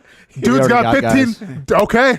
Keep that energy up. Yeah, we already got guys. Hey, you better, Brent, I'm going to be so invested into the Georgia tight end class of 2026. We have the best tight end in the class. We'll see. We'll see. We'll see. Best one is from Wisconsin. We'll see. Caden Prothrow, 6'6", tight end out of Bowden, Georgia. How much does he weigh? 210. Okay. Well, Kors Loken, 6'6", 220. Ours is faster. What's his GPA? I don't know. His GPA? It's right here for me. 4.0, baby. Yeah, who cares? I don't care. Hey, I know Georgia doesn't care, right? Because a decent GPA would get you, hey, don't speed, but it's all good. How many speeding tickets has he had in Iowa? I mean, Bert, we only got one cop, so you're good to go. Yeah, well, that's why Georgia's not on him. That's Can't have him. Hadn't hit his quota yet. Oh, dude, that's you want to talk about the one? Okay, Hey, I don't know how the heck we turned this into like no gate fees in the middle of Brent and Austin show. Yeah, but how about we finish it up with a little Noah Schlicksup put this together. Shaq Quarterman, former Jags player, obviously Oak Leaf High School, helped voice this. Get you excited for high school football season tonight. Friday Night Blitz starts, and then we start rolling out the game of the week next week, and then the Friday Night Zone Blitz the week after that. Big high school football season ahead. This will get you fired up as we head to a break here on the Brent and Austin Show. The sun rises on the first coast. A new season of high school football has arrived. There's something different about Friday nights in the 904. You never know what you're going to see. It's a place that breeds legends and creates stars overnight. With rivalries that run deep, Friday nights mean a little more. All the work you put in, all the sacrifices that you made, it all leads up to this.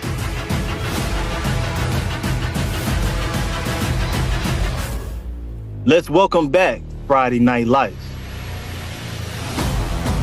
From the west side to the beaches, the Titans in the north, and the Gauntlet in the south. We welcome the big hit, the electrifying plays, the upset, the chaos, the fans and the tradition, and the moments that live on for a lifetime. Bring on the Friday Night Blitz.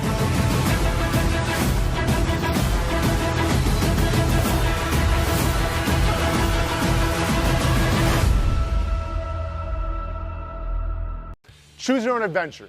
It's not just a saying, but a way of life here at Cycles of Jacksonville. And whether it's 2 wheels or 4 wheels, at Cycles of Jacksonville, a great adventure awaits. With brands like Honda, Vespa, Segway, and Triumph, Cycles of Jacksonville has you covered with their inventory featuring a 60,000 square foot building. If 4 wheels is more your thing, check out the largest selection of Honda Talons in the entire county. No matter what you're looking for, Cycles of Jacksonville is going to have the selection you need, all with great financing and rebates. Plus, if you're active duty military, Cycles of Jacksonville will offer you 0% financing along with great discounts for military and first responders. And when you want to get off the road and set sail, Cycles of Jacksonville has you covered with everything you need to get on the water. So if you're ready for a great adventure, let Cycles of Jacksonville be your guide. Located off Atlantic Boulevard, or check out their website at cyclesofjacksonville.com. How do we make Mason's famous lobster rolls? It's simple. We get up before dawn, head into the open waters of Maine, haul in our traps by hand, and send only the best straight to our restaurants, where we add warm butter or chilled mayo with a squeeze of lemon and pile it on a toasted split-top roll, just like it's been done for nearly a century. That's the recipe for Mason's famous lobster rolls. Year 2 is in the books for the Jacksonville Armada women's under-23 squad, taking another step forward in the Women's Premier Soccer League. Under the guidance of head coach David Goff, the girls in blue went undefeated at home for a second straight season, including a dramatic draw in the opener. And they've left it to the death. Unbelievable stuff. And a late winner to end the season at home. Headed on. Here's a chance. Gianna Ramirez brings it down, still alive, takes a shot, and into the back of the net. After fielding a younger roster in 2025 with talent from all across Northeast Florida, the future is bright for the Armada women's team. We highlight the ladies and all things Jacksonville Armada each week on Fleet and Footy on the Action Sports Jacks 24/7 network. I'll put one in the back of the net for you. Join us for player profiles, fun interviews, and the very latest on the Fleet and all things footy. That's every Thursday at 2 p.m.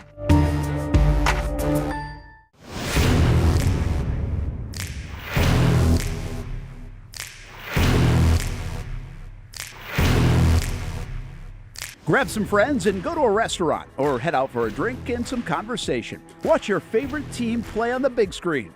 Or how about play some games? You can do all of that in one night at Best Bet. Each location has a different vibe, its own personality, like here at the original Best Bet in Orange Park. When you walk through these doors, everybody knows your name. And here in St. Augustine, it's the newest location. Play some poker.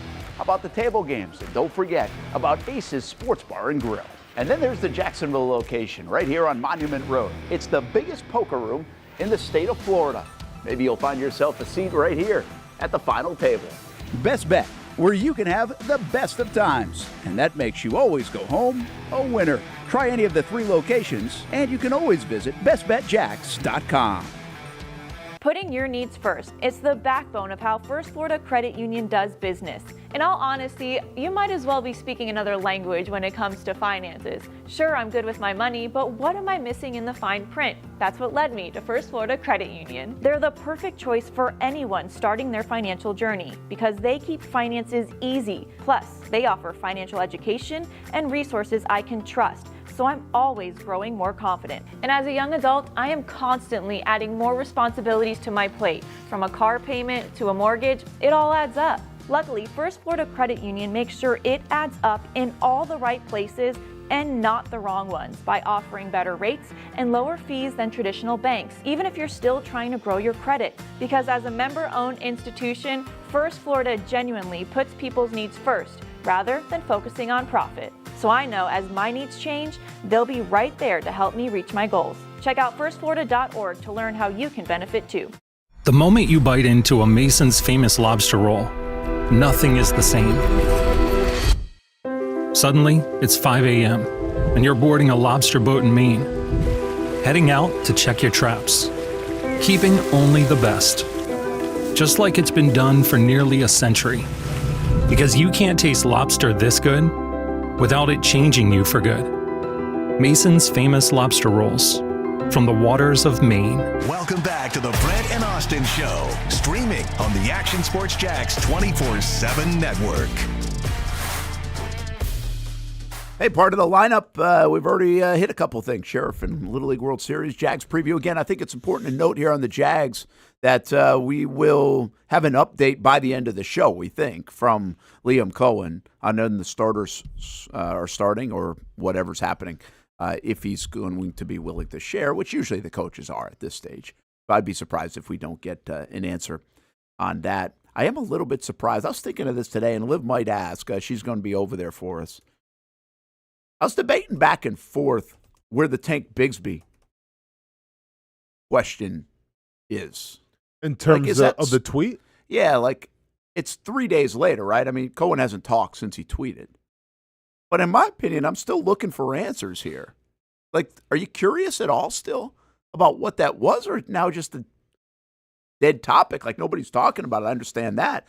But I mean, it's a tweet that had like 500,000 views on it. It was a topic for a few hours. Everybody was commenting on it. And we really don't know exactly why, and I'm not sure he would share why. Yeah. But it's also a very curious question if you're at like the podium with the coach, like, hey, what did you think of Tank's tweet? Yeah, so like, just the way it is. No, it's just the way that it is. I'll say this much about it. Am I curious? Absolutely. Yeah. Like, how could you not? Because it's so uncharacteristic of Tank Bigsby. But I guess like my curiosity has been curbed a lot simply because I know if you get up there and you ask Tank about it, you ask Liam Cohen about it, you probably aren't going to get the real answer anyways. You know? Yeah. Like, yeah, what is he going to say? Yeah, I thought about that. Yeah, I mean, like, well, let's see how this is going to go. You ask Liam Cohen, hey, what do you think about Tank's tweet? What was that all about?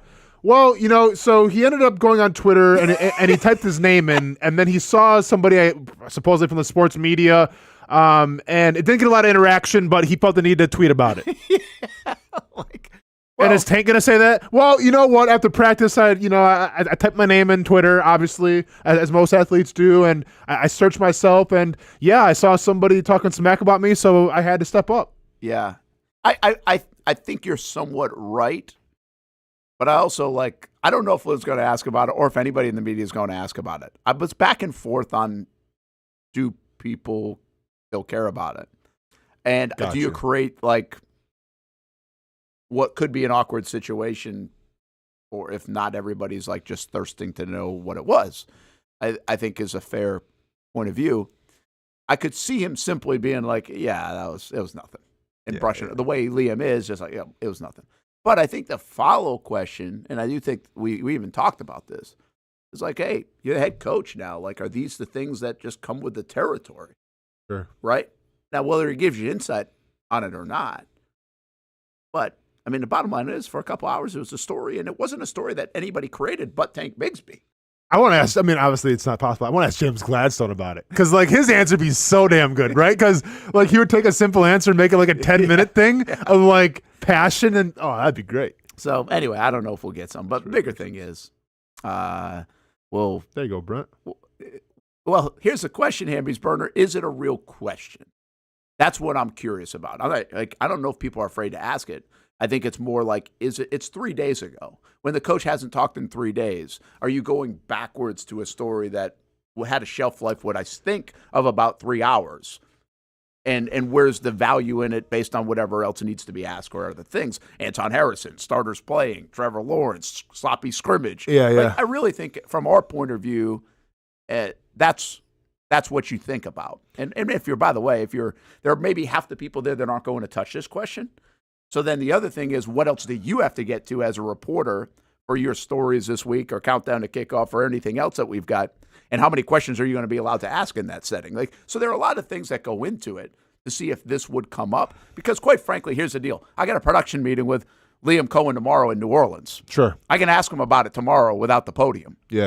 Like, that's the other thing for me. Like, I mean, I might ask him about it. Yeah. But just to get clarity on it. Yeah. And see what he says, which would be probably a different answer than maybe on a podium. Brent, I mean, this is a good question for you because obviously in terms of interviews and everything and just you're a lot more experienced than I am. I mean, there's a reason why you're doing the Action Sports Jacks pregame show and, I'm someplace else. But with that being said, when you ask questions, like if you interview Liam Cohen or you even interview Tank Bigsby, and I get like maybe that question's still lingering, but how much value is it, Brent, to ask a question where you know you won't get the real answer? Because I don't find that usually much value. Yeah. I don't care to create a scene just to create a scene. Sure. I think that's what the irony of last year was with Doug, is like these questions weren't meant to create a scene. I mean, these questions were just meant to get an answer. And yeah. But let me go and follow up that question though. So but do you feel pressure from like a fan base who like maybe, and I'm not using this Tank one as an example, right? But like maybe last year from Doug Peterson, where you'd probably ask him a question, you're not going to get a serious answer, but there's like pressure from the fan base because we all want to know the question. Do you feel that pressure and do you appease to the fans, or do you just kind of more just call your own shots? Yeah, I don't purposely say, hey, I'm not going to ask a question because the fans want to know. Okay. I just don't necessarily ever. I feel like I've ever asked a question because I've seen the fans want to know. Gotcha. Yeah. Mm-hmm. I do get a lot. I mean, I shouldn't say I get a lot, but you get some, especially when things aren't going well. Like, hey, ask him this, ask him this, ask him this. It's like, okay, well, we would ask anyway. Or that's why I think this one's interesting, quite frankly. Like, Hamby's Burner just said Tank was sideline interviewed, meaning after practice. That would have been yesterday by somebody. I don't know who that was, and he didn't get asked about it. Well, there's no way in hell if I was talking to Tank Bigsby yesterday, I wasn't asking about it. How can you I think not? Liam Cohen's a different story. But if I had Tank Bigsby yesterday, and just so you know, the way this stuff goes, like you put requests in like a week in advance. So, and I knew that was going to be the case. I think I told you guys this Tuesday. Yeah. That somebody's going to probably end up with them today or yesterday because we had them before. We had them earlier. We had done them last week. Yeah. And so you're not requesting the same guys every week. But I don't know who did the interview, and I'm not hammering anybody here. I'm not trying to do that. Get them. But I'm just saying, like, if Liv was out, Liv and Marcel have been out there for us most of the camp. And if Liv had Tank Bigsby and didn't ask him about the tweet, I'd been pretty disappointed. Yeah. Like, I don't understand how you don't ask about it. Well, I mean, okay, again, that's the source. Now, he might not answer it either. But it's like, hey, I got to ask you about this, man. It looks like you tweeted something that went kind of crazy the other day. Yeah.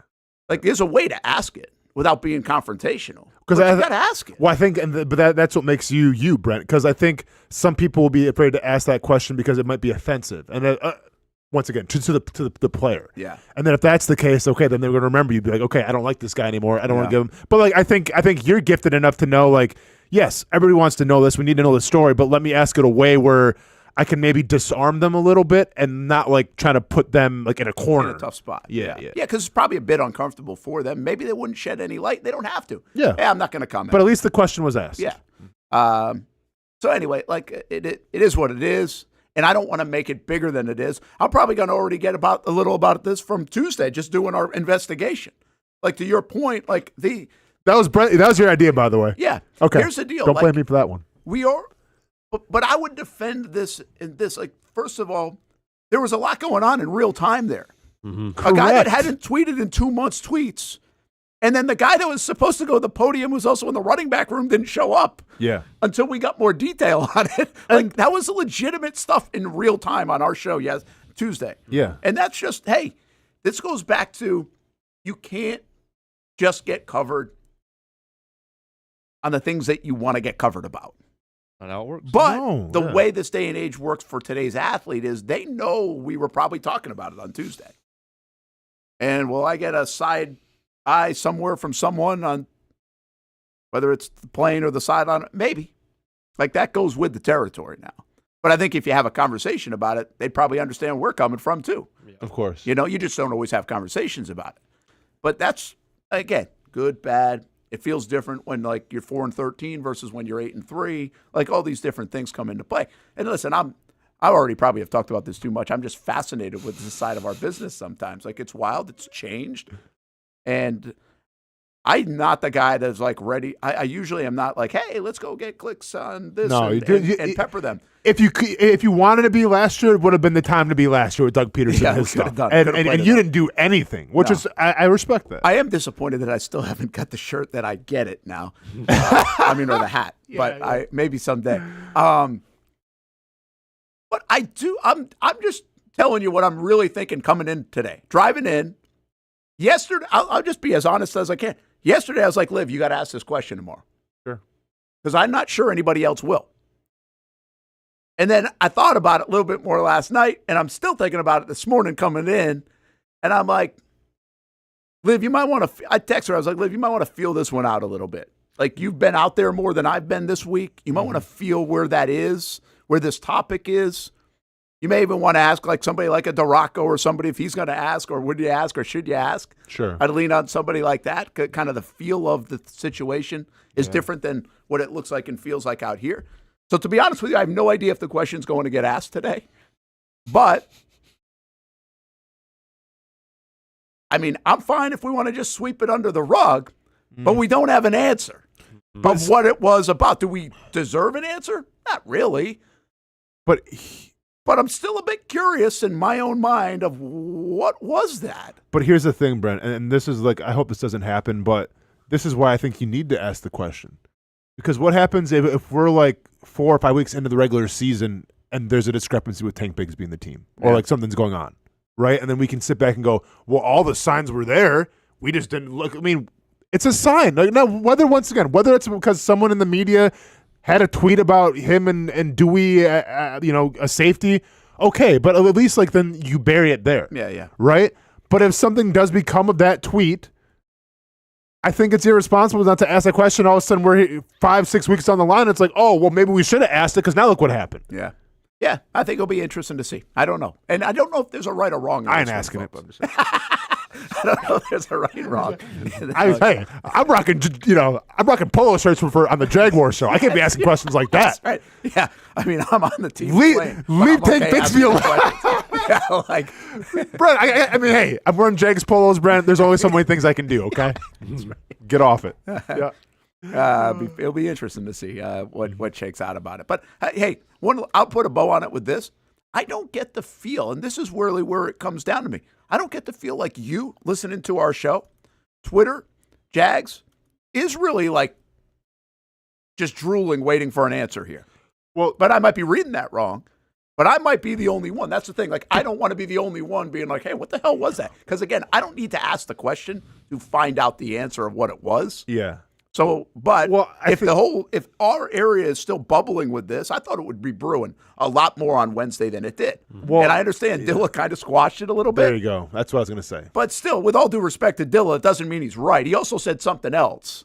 Right. No, of course, but hey, this is how it works, though, Brent. Like if someone who I feel like has a pretty good hit rate in terms of the hearsay that the scoops, whatever he calls them. If someone's got a pretty good hit rate, I think they give them the benefit of the doubt, and then everyone just kind of moves on. Yeah. And I think that's probably what happened with this one. And Hank probably should maybe send Bill a thank you card. There you go. Yeah. Quite frankly. Yeah. Maybe he should. Yeah. And I did not think we were going to do that for 20 minutes again. What are we doing today on the show? I kind of like it, though. Hey, let's do bets coming up. We're going to stay on time. We got Hard Rock bets to get to. We got recycled headlines at the top of the hour. We do have Liam Cohen talking starters, we think, within the next hour before we hit the end of the show. I don't think this is a long story, but Miles Russell, we got to this yesterday and just an update on it. He won 2 matches yesterday, 16 years old. And I understand people don't know the full scope of a 16-year-old golfer. But this kid is from Jacksonville and is the best junior golfer in the world.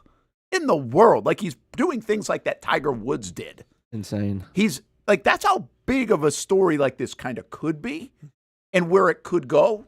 He's going to FSU. That was a big deal. But he plays in all these big-time events. He's at the U.S. Amateur, which is a prestigious event. Phil Mickelson, Tiger Woods, guys like that have won this thing. Mm-hmm. He's now in the final 8 at 16. Now, he's playing against guys that could be 35 years old. Oh, really? A lot of college guys, mostly, usually it's younger guys, 22, 23. Yeah. But this isn't the U.S. Junior Amateur. This is the U.S. Amateur. If he wins this event, he has a match today. He has a match tomorrow if he keeps winning. Then he plays 36 holes. If he wins this, his name will be etched amongst the elite to begin with. Mm-hmm. But not only does he win that, he will get an invite automatically to the Masters, the U.S. Open, and the Open Championship next year at 16. That's crazy.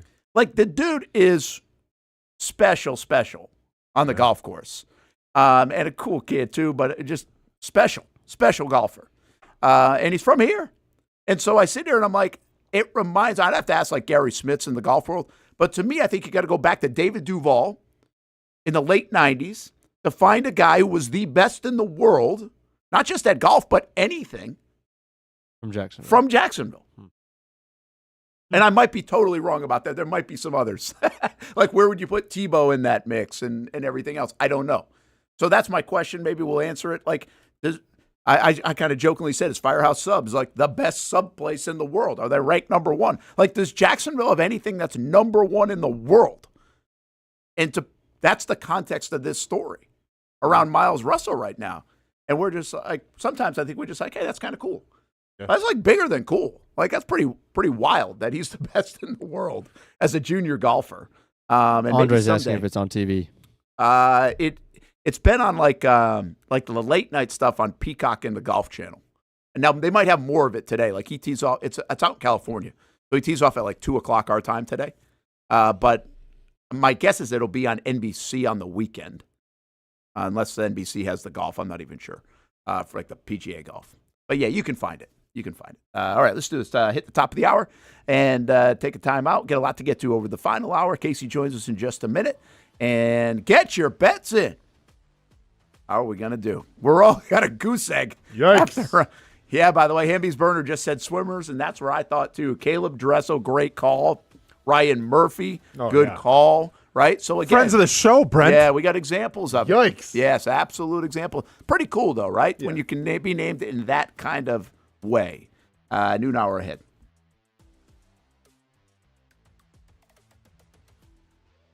Choose your own adventure. It's not just a saying, but a way of life here at Cycles of Jacksonville. And whether it's 2 wheels or 4 wheels, at Cycles of Jacksonville, a great adventure awaits. With brands like Honda, Vespa, Segway, and Triumph, Cycles of Jacksonville has you covered with their inventory featuring a 60,000 square foot building. If 4 wheels is more your thing, check out the largest selection of Honda Talons in the entire county. No matter what you're looking for, Cycles of Jacksonville is going to have the selection you need, all with great financing and rebates. Plus, if you're active duty military, Cycles of Jacksonville will offer you 0% financing along with great discounts for military and first responders. And when you want to get off the road and set sail, Cycles of Jacksonville has you covered with everything you need to get on the water. So if you're ready for a great adventure, let Cycles of Jacksonville be your guide. Located off Atlantic Boulevard, or check out their website at cyclesofjacksonville.com. How do we make Mason's famous lobster rolls? It's simple.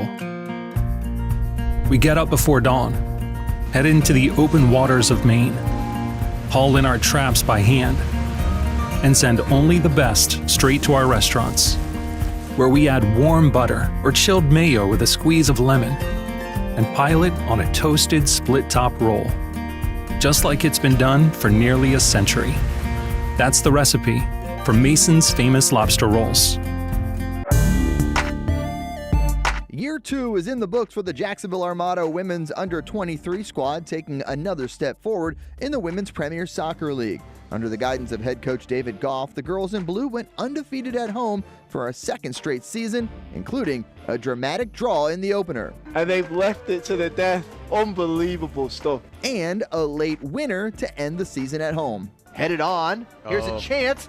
Gianna Ramirez brings it down, still alive, takes a shot, and into the back of the net. After fielding a younger roster in 2025 with talent from all across Northeast Florida, the future is bright for the Armada women's team. We highlight the ladies and all things Jacksonville Armada each week on Fleet and Footy on the Action Sports Jacks 24/7 network. I'll put one in the back of the net for you. Join us for player profiles, fun interviews, and the very latest on the Fleet and all things footy. That's every Thursday at 2 p.m.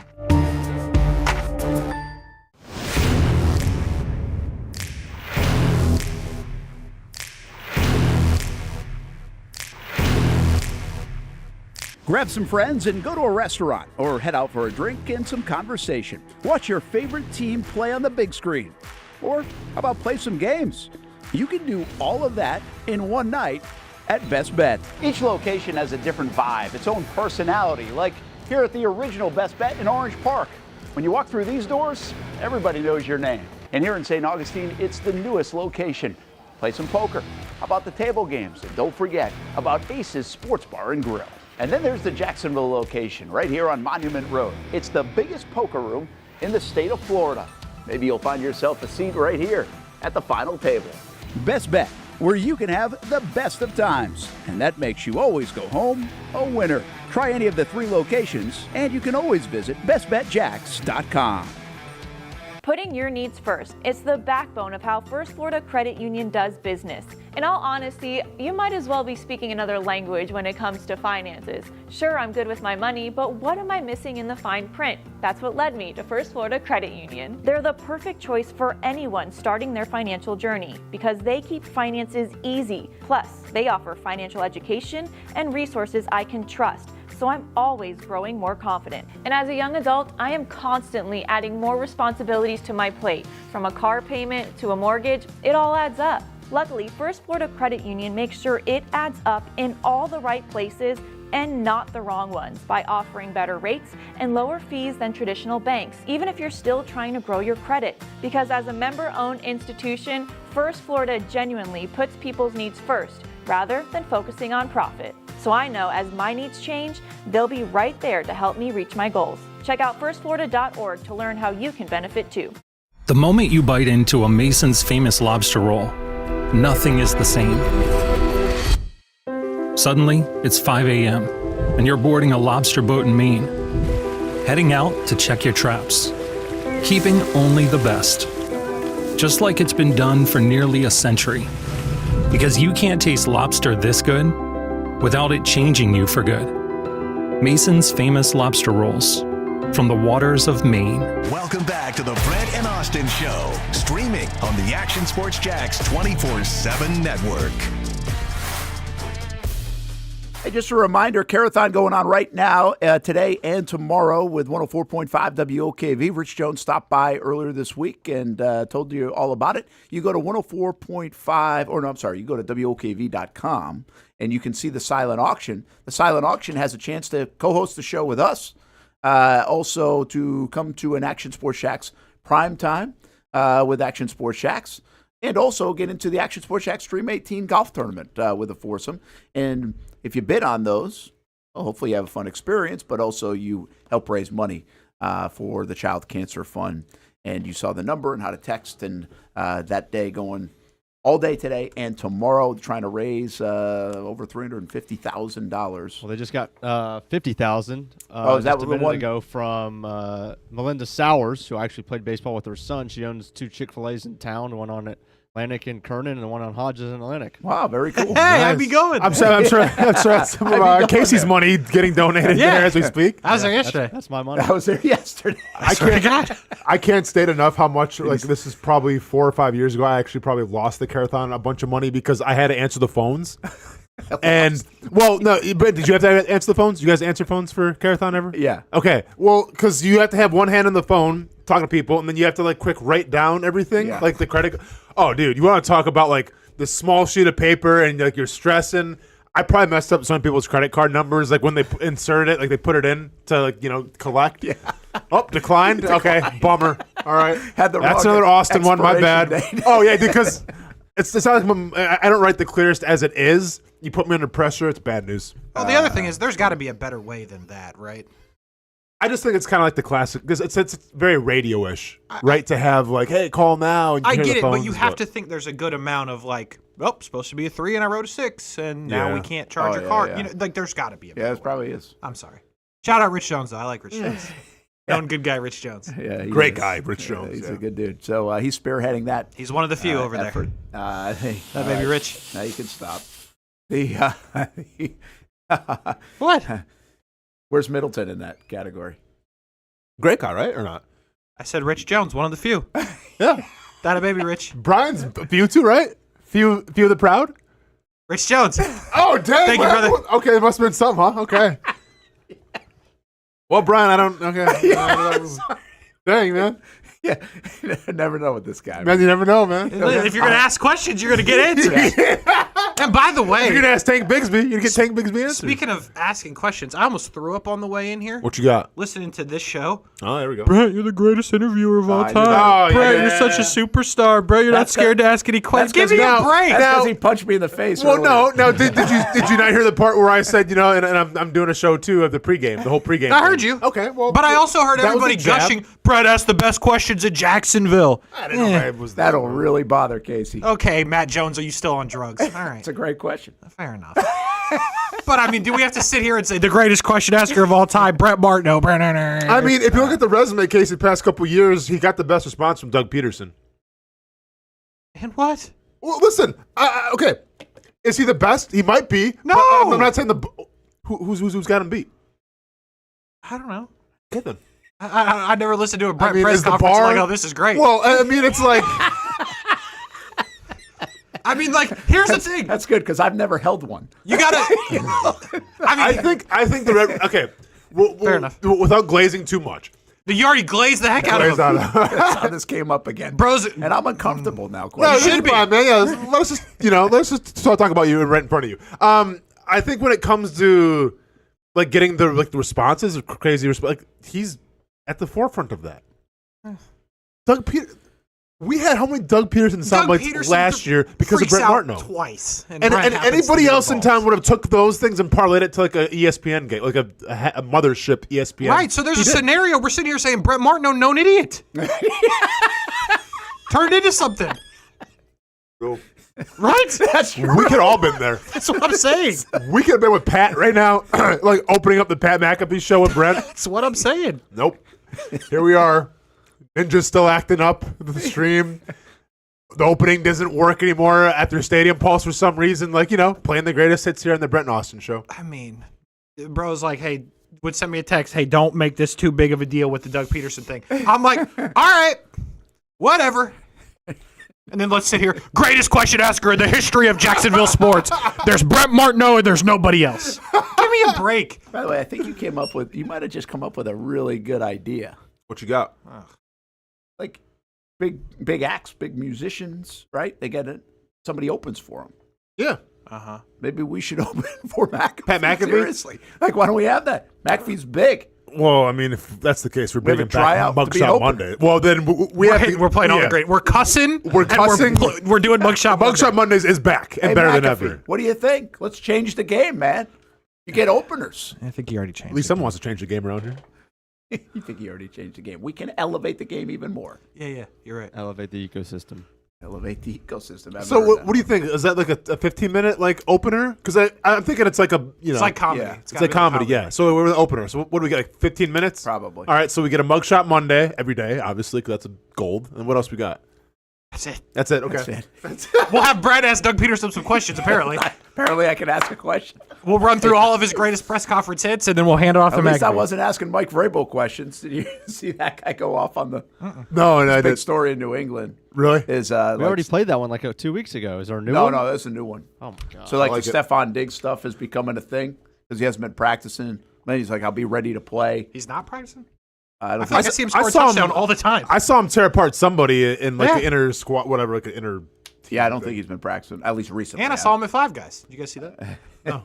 Is it clean? I can pull it up. He went to like a Five Guys right outside practice. There was a bunch of Patriots fans in there, and he just went in there and got his food, and everyone was like, Cool. walked in and walked out. Huh. Brett, is it clean? Yeah, I think it's clean. All right, I'll have it for you in a second. All right. By the way, one quick question: Chick-fil-A, you go visit it a lot. You ever see Shot in there? I have not. Just curious. Nah, I forgot about that. I have not once. Yeah. Well, that Chick-fil-A, that new Chick-fil-A on Atlantic and Kernan, there's no inside. Right. Yeah, you're New right. Chick-fil-A on Vernon and Atlantic. What? There's- Atlantic.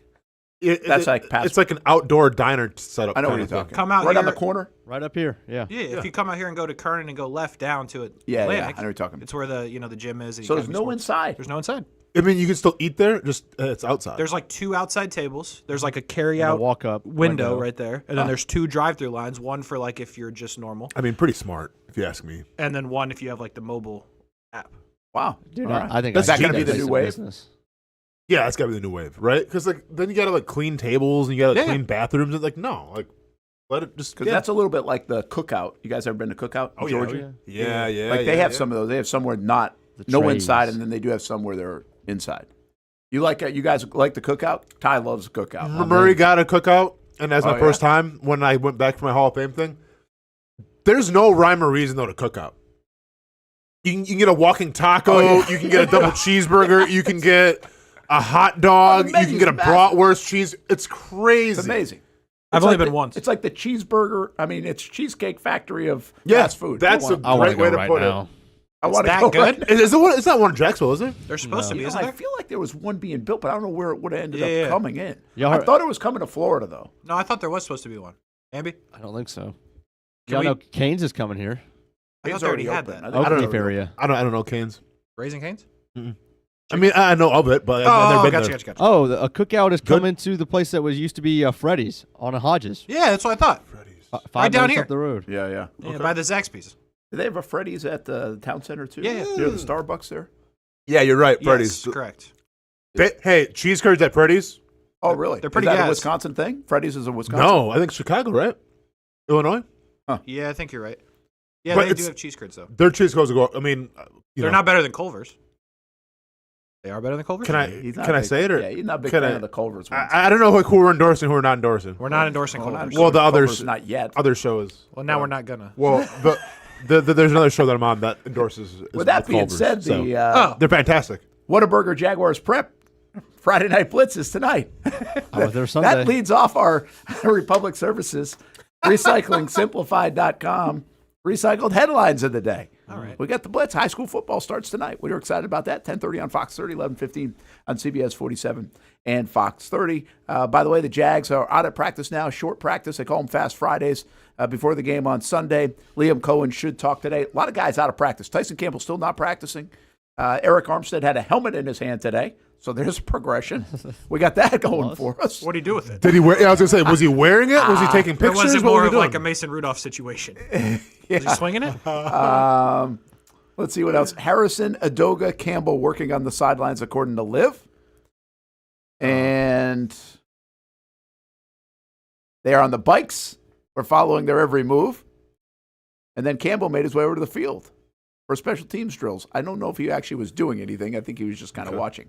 So we'll see if we get any update from Liam Cohen, but we don't anticipate getting much of an update on injuries. Anton Harrison, I think, is the most recent one to watch.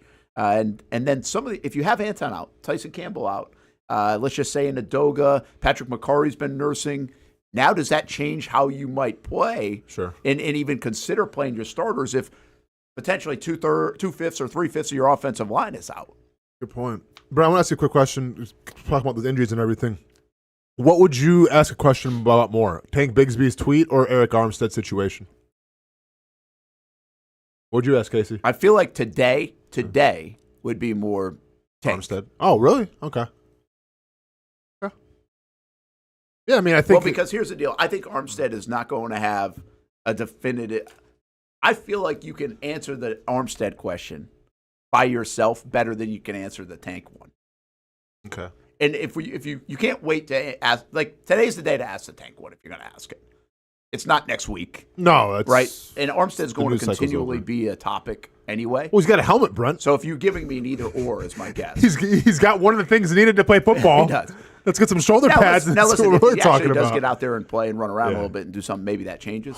But if you're giving me the either or, okay. I'm probably saying the time is ticking on the Tank one if you want that answer. Can you imagine when the Eric Armstead cryptic tweet hit? Oh, what's it going to be? Oh, I don't know. A checkered flag or something probably again. But Duraco said Armstead and Helmet participated in stretch line. That's good. Anton Harrison. Don't even say that. Tyson Campbell, Chuma Ndoga working off to the side. Known stretcher. Eric Armstead. Don't even haze. I don't know. Who's that? Was it Mike Duraco? Duraco, yeah. D-Rock. I mean, okay. Okay. Well, dude's with Sports Illustrated, right? Or ESPN? ESPN. ESPN, yeah. Like, but it doesn't help the situation. Well, it doesn't. Oh, he's in the stretch line. Like, okay. Is this? Oh, here we go. He ran yesterday. He did do sprints after practice yesterday. Look at him. Okay, well, hang on. Let me see. Well, by the way, if your back is your back. He's moving. Yeah. The sprints I thought was interesting. Yeah, but I'm not seeing any limping or anything with the back. Bro right? could sack Joe Flacco right now with that. No, hold on. Pause it real quick. He's breathing heavy. Pause it real quick. What's up with the shoes? Oh my! Those are giant blue. Those aren't teal. You trying to tell us something here? Is there trade talks with the New York Giants or maybe the Rams? James Gladstone? That's Rams blue, Brent. That ain't Jaguars teal. Replace Aaron Donald. I mean, nobody else has blue cleats. Not even close. See? And why does he have them? Why does he have them?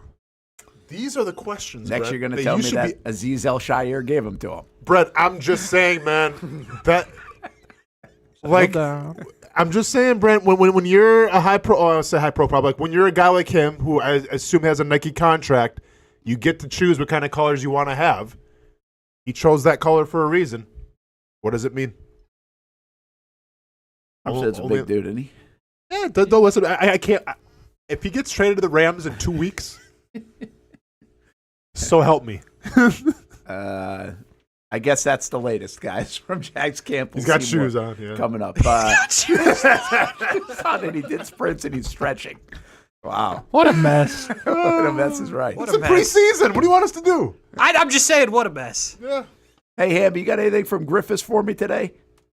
Yes. ActionSportsJacks.com, Daniel Griffiths writes, we went in depth for your fantasy football team or the rest of the NFL on separation yesterday. Here comes the running backs we had and field goal straight, right, left, behind. Earlier this week, you can read all the different articles on ActionSportsJacks.com. And I don't know which one Hamby's going to surprise us with today. Oh, this was interesting. I like it. Put it right over Armstead. We don't want to see him. Seriously, this is fascinating. Oh, yeah, it's numbers. What do we got? Do you know the Jags led the league in fewest negative plays last year? Wait, what? Isn't that insane? Impossible. This is just an offense? Yeah. Well, I mean, like a negative play on defense. Well, Run plus pass plus penalties. How is that possible? Isn't that they crazy? had 8 fewer than the second least. Well, by the way, Arizona wasn't very good either, and they're second. How? Yeah, that's fascinating to me. How about look at Houston? Houston's almost dead last. This also says we were last in penalties, tied with last with the Chargers on for offense, fewest offensive penalties. Boy, it didn't feel like it, did it? Nope. Man. We sure stayed out of those 1st and 15s. Well, here's the deal, guys. When I see stuff like this, I want to see evidence why the Jags were so bad. Not evidence that said they were pretty good at a couple things and they were still that bad. Yeah. I don't get excited about this. Well, I mean, but I think it's stunning. Well, yeah, I mean, they're in good company, though, with powerhouse teams like the Colts, the Cardinals. How about Kansas City and the Kansas Chargers? City, Detroit. Oh, yeah, I mean, those make sense, right? Yeah. Those make a little more sense. So, Cincinnati's offense, you know? So what I'm hearing here is Press Taylor was wrongfully terminated? What? No, What am I supposed to draw from this? Well, the thing is, Casey, you're supposed to understand that we were good at getting 0 yards instead of -1. Hey. I also think it might show, though. Why not? Does this actually translate to, hey, they were right. They were very predictable and fun and vanilla, right? They were running basic stuff because they had backup quarterbacks in, or they just weren't that intricate. Because if you are intricate, you're probably going to screw up lining up sometimes, right? And you're going to have 2 guys in motion or something like that. So it actually, you might be able to kind of frame it a little bit that way. They did play backup quarterbacks half the year, which means they probably tried to keep things pretty simple for those guys. But also, what counts as a negative play? Like, is a drop a negative play? No. I think this is purely negative yardage, right? Well, yeah. Most penalized offenses were the Browns and Bills. This would be like sacks, back for loss. So would it be – here's my question. Well, all right, we'll take Houston and the Jags. Is it more frustrating that the Jags were terrible and are at the top of this list? Or is it somewhat confusing that Houston was good and are at the very bottom of this list? I'm more thrown off by Houston, honestly, being at the bottom and being as good, because with Jacksonville, I can say, okay, well, then what happens when we put in, like, drop passes and things like that? Yeah. With Houston, it's like, I mean, the numbers speak for themselves there in terms of them being almost dead last. And they were still having that success. Well, but we know this about Houston. Their offense wasn't good last year. They were good because their defense was like number 2 in the league. I get it, but if you're DeMeco Ryans, I'm calling Griffiths, and I'm like, let me borrow this for the team meeting. Yeah. And I'm like, if we just don't go backwards, we win the Super Bowl. Like, I think you can make that argument. I think you're right. And we could also put a chart next to it where the Jags are also saying, hey, we're dead last in every defensive category if we just jump up 10 spots. Same. You know? That's what I'm saying. But I do think you're right. I think we said this I know I said this on the show on TV the other day. If Houston somewhat comes close to matching their defense, and they're not going to be like a top 3 offense in the league, you wouldn't think. But if they bump up to the middle of the pack, much like we've said about the Jags defense, Houston's going to be really tough to beat because their defense is going to be good. I don't know if their defense is going to be 1, 2, 3 in the league, but you would think Houston's defense is going to be top 10 in the league. Yeah. I'm taking away from this as well. If you look at the run negative, Carolina was second last year. So that goes to show you, too, like, I'm sorry, I think they were second. Well, third maybe. Can I see the Giants? Third. Whatever, top 5. Like, it goes to show you top 10 maybe. I don't know. No, I think they're top 5 for sure. In what, fewest run negative plays? Yeah. Because they're 26. So we got the Chiefs at 23. Yeah. But your point is they can run the football and they help him out. My point is like, okay, so when we talk about the trenches and everything, when we talk about mentality, like Carolina could be bringing that for you when you play week 1. I told you, I brought this up the other day. I think it's a little sneaky, just the Robert Hunt stuff. Like, I think he helps that. I think you had success with Chuba Hubbard on your fantasy. Yeah, you guys laughed at me. He wasn't going backwards yesterday. But I do think there's something there. I think that could be a very good move by Carolina that helped get everything back on, set up right for Hubbard to have success, and also Bryce Young to figure it out. Mm-hmm. And again, I have no. I mean, Thielen obviously put up numbers crazy enough still, right? Best go route runner in the sport. And what else do they have? Nobody can stop him. Ted McMillan. Oh, they got McMillan. Well, they had. They're pretty high on. What's South Carolina guy, Hamby? Oh, the guy that got thrown out of the first preseason game for fighting. South Carolina guy, Xavier Leggett. Xavier Leggett. Mr. Hugo actually brought up a decent point. He says, hard to have a lot of negative plays when you're always going 3 and out. Yeah. We had the fewest plays. Maybe that helps having fewer negative plays. That's a fair point. Yeah. I think if you add it, listen, I'm not trying to figure out why the Jags were good at this stat, but I do think some of the logical things add up. 1, they didn't run as many plays. Good point. Number 2, they were probably playing pretty vanilla scheme because their backup quarterback situation second half of the year. And 3, well, the reason Doug Peterson and Press Taylor are out of here above everything else, at least according to the owner, is they're very predictable, which means they're not very intricate. and involved on offense. But if so the things are pretty simple to run and at least line up and go do. I understand that, but the recipe for if you wanted to go and set out to have the most negative plays in NFL history, you would want to be the most predictable offense. If the defense is moving before you are because they know which gaps to fill, you're going to have negative plays. So that almost, to me, is more of a counter than it is if they know what's coming. Well, I think the word predictable is not they knew the play that they were going to call. They knew it's less they didn't give them a lot to think about. It could be one here step or there. ahead. I mean, I get what you're saying, and maybe that's why there were a lot of zero plays, but you still have an advantage on offense knowing where you're going to go and knowing the play. The defense doesn't exactly know that. But I think that's will be interesting to watch with Cohen. I mean, the book on this offense is you can run a lot of things out of the same look. So whether it's the jet sweep on 4th and 1 or a handoff or a real route or whatever else coming out of the same look, same package, we think that's what's going to be different about this offense maybe more than others. All right, let's stay on track. Come back and do a little Hard Rock bet. How much you pay for that shirt, Hamby? That's a nice shirt. I didn't pay for it, and I didn't buy it. It was my wife. You guys comment on the shirt? I almost did. I haven't. I kind of It's a like nice the shirt. shirt. I appreciate it. You look good. I mean, can we stand up and twirl here a little bit? Can we see what we're working with? Stand up. A stand up and twirl. See, even the buttons, that's a classy shirt. You look That's like a Miami guy today. I was gonna say that's like a South Florida.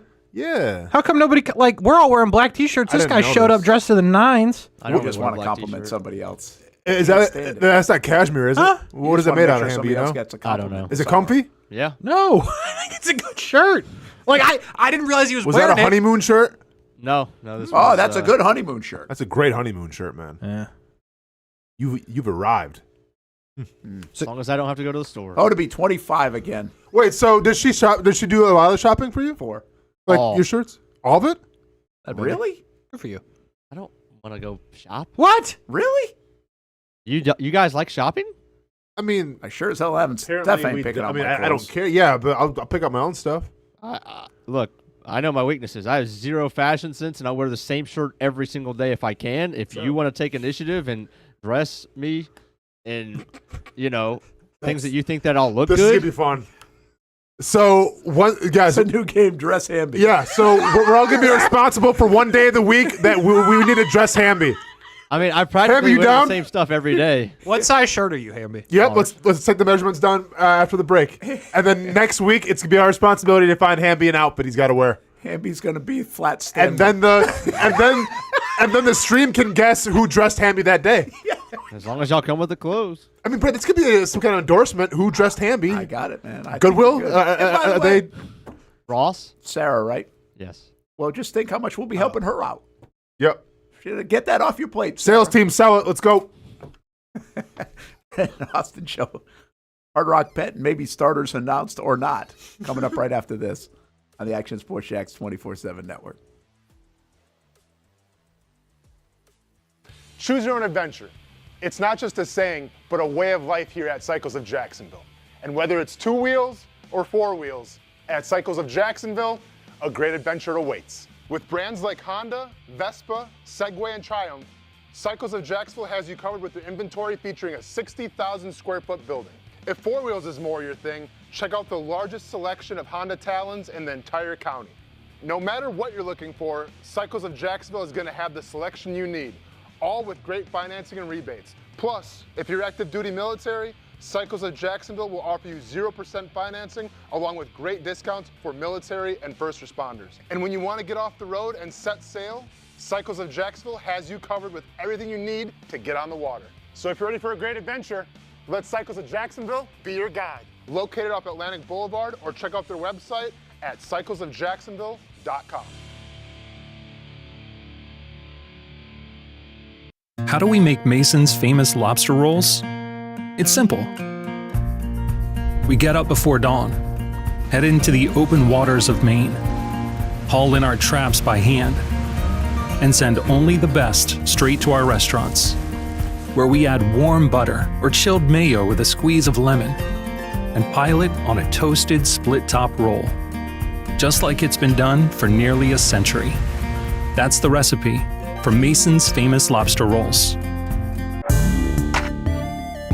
Year 2 is in the books for the Jacksonville Armada women's under-23 squad, taking another step forward in the Women's Premier Soccer League. Under the guidance of head coach David Goff, the girls in blue went undefeated at home for a second straight season, including a dramatic draw in the opener. And they've left it to the death. Unbelievable stuff. And a late winner to end the season at home. Headed on. Here's a chance.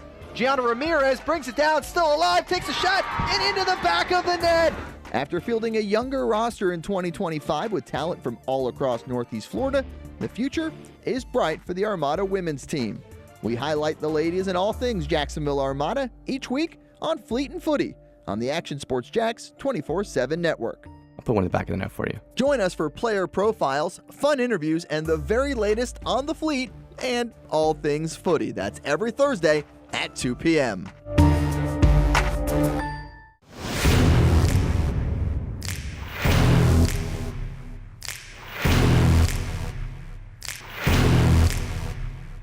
Grab some friends and go to a restaurant or head out for a drink and some conversation. Watch your favorite team play on the big screen.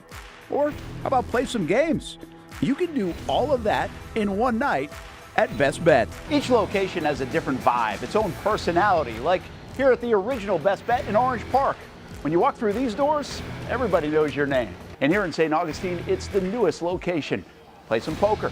How about the table games? And don't forget about Ace's Sports Bar and Grill. And then there's the Jacksonville location right here on Monument Road. It's the biggest poker room in the state of Florida.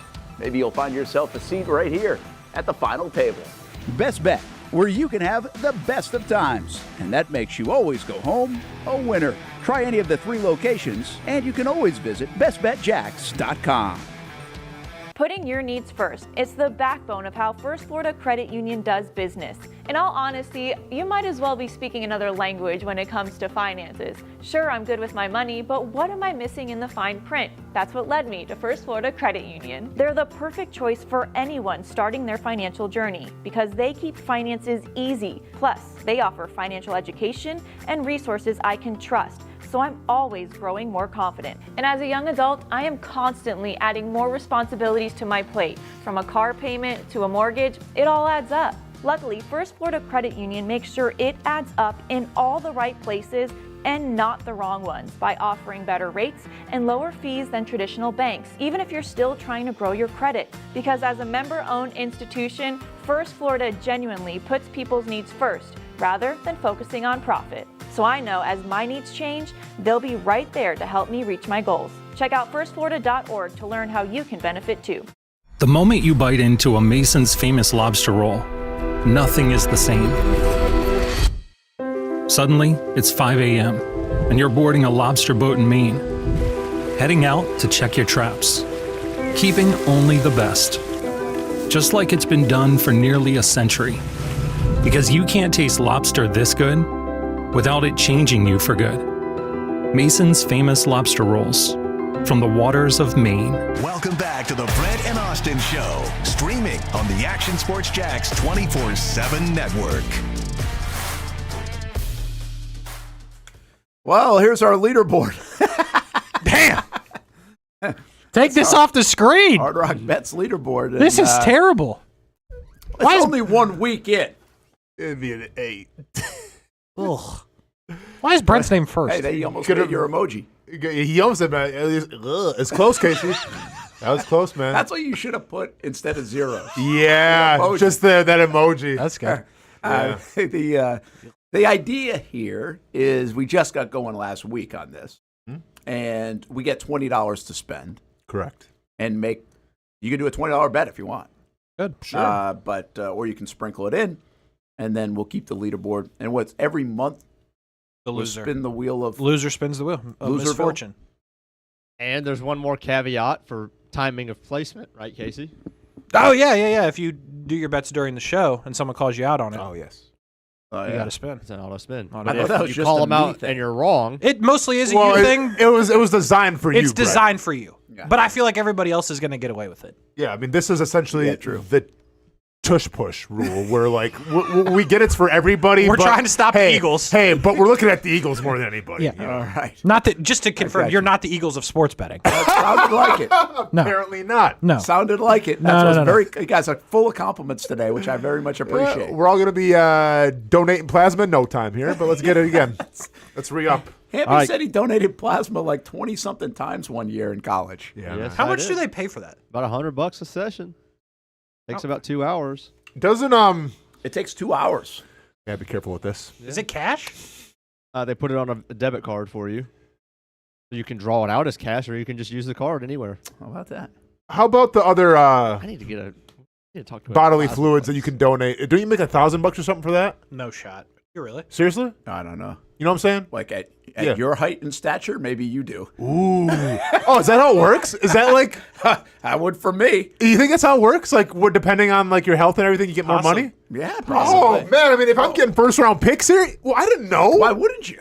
I think that's actually what you can get. No, it's actually a decent point. Like if I know somebody and that's my situation, I'm like, yeah, I'm picking you No, instead of okay, me. but I'm saying, okay, if someone's looking to have a baby, like, yeah, I'm sure there's like a catalog you can kind of go through and see like what these people are all about. Yep. Right? But when you go to the bank to donate, they're not like, okay, well, here, run the 40-yard dash quick and let's see what you can do. Like, No, but that's when not you how have it to is. duck when you walk in the door because you're too tall, they probably make a note of that. Casey, you got some height? Well, yeah, but I'm fat. Well, dude, water weight, you're good. It's not. You're fine, man. Lineman. already off the Say you're a former lineman. It's true. Yeah, you got it. Yeah. Fair enough. But heck yeah, man, if I'm That going doesn't to that change. extreme, I if think I'm it going to does. that extreme, why wouldn't I look that up? If you're trying, yeah, I mean, I feel like. Well, I'm not. First, I'm not going to do it because I don't want to see a bunch of little me's running around one day randomly in the streets. But they're paying $1,000. I mean, we'll see how these bets go. Okay, we'll see how these bets go this week, and then I'll get back to you. But I mean, if we're going that route, why wouldn't you take all the information at hand? I agree. I fully agree with I didn't Brent. say I'm going and I hate that to route. do it, but Yeah, and therefore, I guess I never like, thought about I mean, that. dude, this Right. is You a got to. horse that won the Kentucky Derby versus one that won at Gulfstream Park. Correct. We're not. you guys have a point, We're bro. not going with lineage. Okay, then. You're we pro. are. Is that a thing? You're a pro athlete in Yes. two sports. Like Dude, they have it would be catalogs valuable. where you can look at the person So you're okay. who's donating. So you're saying right now, if me and Casey go to the same spot to donate, I'm gonna get a lot more money than he is. I bet or me you and you Brent, would. whatever. Hopefully not in the same room. Pick Brent. Sorry. So you're saying if me and Brent go in the same spot to donate, I'm gonna get a lot more money for my donation than Brent would. Yeah, also it incorporates age and all I that. had no idea. I thought it was all just one standard. No. Well, first of all, I've never done this or tried this. But Sounds I like you think- guys have because everyone's super knowledgeable except me about Well, this it's whole logical. Like, It's I would logic, think. dude. It's logic. Like when you get to pick, you picking Danny DeVito or you picking an athlete? Arnold Schwarzenegger or Danny DeVito. Right, like you're picking Arnold. Also, Yeah. my How much do you think Arnold could get? thing. Well, now I mean, see that's the thing. Do you take into account like now or is it like in their prime? Probably their prime, right? Yeah, man. I think Genetics it's all are kind of the same genetics. thing. I dude. don't know. Here's my question: if you got to nominate one picture of you to put in the catalog, what picture would you pick? Oh, dude, You're I'm talking to him directly. No, I'm talking to all of you. Like, is there a moment in time you're like, this would be a good Obviously, one? we're all in love with Hamby's shirt, Yeah, so I'll I do take today. this one. Hamby shirt for sure. I mean, I'd probably obviously something like in uniform, right? That I was playing or like fighting or something. Well, I'm saying, would you pick fighting or would you pick football? Fighting, you can probably tell your physical. Well, see, but that's the thing though. But fitness then, more. like, maybe I can be intimidating those. Maybe parents could get turned off. So I would go to my Tinder profile pictures and use one of those because they showcase what I do, but also I'm cracking that smile where it's like it's inviting. Yeah, but seriously, you're more marketable as a football player than you are as a UFC fighter. In this domain. You think? In this domain, yeah, you're right. No, but I'm just saying, in a football picture, he's got jersey on, he's got pads on. In a UFC fight, he's in underwear. Once again, he's making great points. No, but okay. My point is, you could take the Bo Jackson picture with pads on and shirt off if you want. But the bottom line is, UFC is going to. You're less marketable for a mom going through a catalog as a UFC fighter. I don't think Then so. Yes, you Hard are. She's Hard a Rock, Taylor Swift fan. Hard Rock's gonna get super pumped that they got bumped Wants the for next Travis Kelce. She doesn't want the next. Hard Who's Rock. fighting tonight, tomorrow night. Hard Rock Bet's going to get super PCO, pumped for getting whatever. bumped for sperm donation talk on the Brent and Austen show. Yeah, by the way, I said, let's make this tidy today, okay? That's what I just texted you bombs 4 minutes ago. Well, we just restarted. This is better. This is better. This is a good topic. All right, everybody, place your bets on Hard Rock Live. How much money can I get per donation? Yes. What's the over-under? What are we talking here? $1,000, Brent? More? I just don't know. I don't know what the baseline is. No, is that $1,000? Casey, you said that like I'm. Hamby, you were looking stuff up. Do you know how much it is? Casey, you're saying that like I'm not 6'6", 240. That's true. And like 5% body fat right now. Actually, I'm 230 too. Oh my. Getting down, Brent. Water Hey, weight. Dan, did you hear that? Sweating doing for that for any science really reason, did your or- numbers. Yeah, we'll cross that bridge later. Thanks, Liv. Yeah. Thanks, Liv. Do you have any pictures that you would nominate yourself for the catalog? Do you have any that stand out?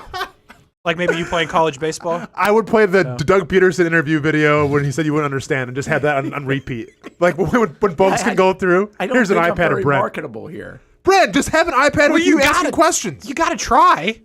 Well, I mean, I'll find something. Oh, but nothing stands out is all I'm asking. Nah, not really. Abby? The home run derby when you want it. Home run derby. At yeah, the there you shrimp go. game, right? Well, trying to help you out, I man. appreciate it. Okay. Or you hit the... Do that with the 3-pointer that you hit in the Giants. Yeah. Just don't put anybody else in the shot. No, for sure. They're Just all put like you. towering over. That's a good point. Good point. Zoom up on him. Yeah, that's right. There we go. All right. We good? All right, here we go. Ready? One more look Let's at go it. back at this. Our Hard Rock Bets leaderboard. Why? Reset. Who's eggs all over the place? We're going to start again and pretend like that didn't happen. Yeah. All right. $20. We've got two, $20. Do the read, Brent. Go. There we go. Hard Rock Bets Cool. leaderboard. Now we get $20. Who's going first? Casey's going first. Honors to Casey. Let's go. Fly through. Here we go. What you got? Yeah, these are me. Okay. On the left. So let me explain this one first. On the left, that's my dog, Chris Buescher, known NASCAR driver. Very good. They are at the, believe it or not, talked about this earlier, Cookout 400. Don't know where it's at. Tying it all in Comes today. full circle. You know what I mean? Never mind. Anyway, so this is a group of other drivers. He has to finish in the best of that group. So the group is Brad Keselowski, former winner here, Chris Buescher, former winner here, Kyle Busch, and Josh Berry. Chris Buescher is second in odds of the four. He's plus 260, as you see. So he's not the favorite of this group, but bro's driving it right now, for lack That's of a better wild term. that you can break it down like that. Yeah, I mean, I see like golf all the time, but like I feel like NASCAR is a little more crazy because crashes happen and just different things happen. Well, yeah, the golfer could quit. I guess. You know what I mean? So anyway, this is what we're going for. Give me Buescher to finish in front of those other three bums. 10 to win 36. In the middle, just straightforward. We got Zach Wheeler pitching tonight, so give me the Phils. You got the Marlins are terrible, and they've been bad. And Sandy Alcantara is pitching, who's been terrible. Lucas Giolito's actually been good for the Red Sox. He has, so 8-2. Give me that. And then the Mets have just been so bad. I hate the Mariners coming all the way across the world. Luis Castillo's pitching, though. I like Luis Castillo. A lot of people are in on the Mariners. I've been seeing, just reading about baseball today. They're on fire, so Yeah. I think there's part of that as well. Mets are not. Mets are not. So they're probably due for a letdown. My guess is the Phillies will win, the Red Sox will win, the Mariners will lose 64-0, which would be great. So then it wouldn't even be close. And then EPL starting. Give me Newcastle on the road. Wow. Aston Villa. Newcastle's better than Aston Villa is my belief, but on the road it's hard to win in soccer because if they draw, I lose here. Newcastle has to win outright. Okay. And in regular time, or does that say stoppage time included? It's in regular. They won't play stoppage time, but it's in regular time for the point if they were to. That matters in cup games and whatnot. But Newcastle's really good. They're really talented. If you don't watch the EPL, the problem is they don't score goals.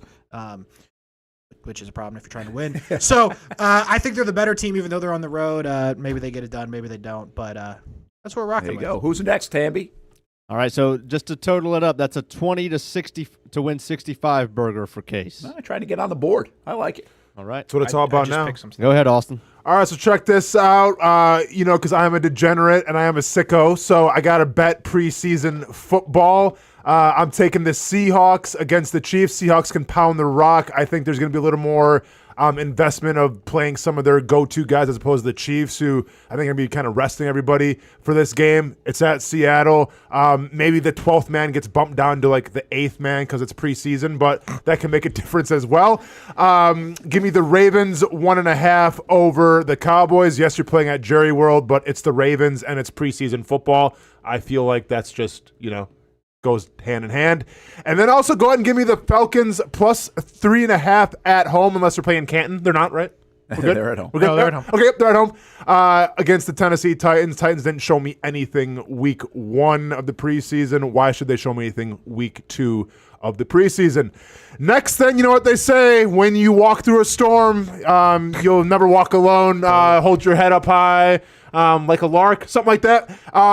I'm taking Liverpool, right? Yeah. It's a liver. Yeah. Hey, right. Don't worry about it.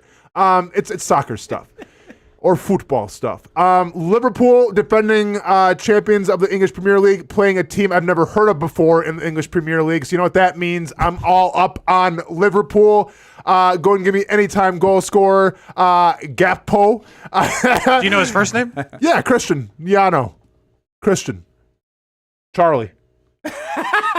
Charlie, what? Chris. Christian Just Gakpo keep to moving. Charlie. Sorry, I screwed the whole thing up. Chester. Keep going. Chester. Nope. I'm stuck on it. What do Do we you got? think Chester Gakpo would be someone that would score a goal? It's soccer. You tell me. Who is it? Christian was a great guess. Who is it? Cody, Cody? I believe. Really? Cody? Okay. Sounds like a very American name. I was just going to say, Brent, we're sharing the, yep. Liverpool score first goal, and then we got Liverpool to win by 1.5 on the spread as well. Because once again, never heard of Bournemouth? Bournemouth? Bournemouth? Sounds more like a water park than does actually a legit English Premier Soccer team. Next, we are taking, we're putting, by the way, $5 nets you, 21-25. And for this one, might as well just put this one in stone, everybody, because you know how I feel about when I have my home run or total base bets. I'm 1 for 2. I'm bat 500. Yeah, and in Major League Baseball, that gets you paid. I'm taking Brian Reynolds total bases over 1.5 against the bum Cubs. Brian Reynolds has been on a tear lately. I saw it firsthand playing the Milwaukee Brewers and their pitching staff. I'm taking the hot hand right now, or the hot bat, I guess you would say, with Brian Reynolds. And then I'm taking former friend of the show, well, so current friend of the show because I speak highly of him, so he's a friend. He hits a home run, everybody. John Carlos Stanton hitting a home run at plus 350. $10 is going to net you something because Hamby took it off too quickly. 99, so you're totally... No. Put it back up. Austin. What up, man? I don't want to He's got get a problem punched. with Brian Reynolds. No, I don't. I don't want to get punched in the face, man? but are you an idiot? With what? What's 10 plus 10 plus 5?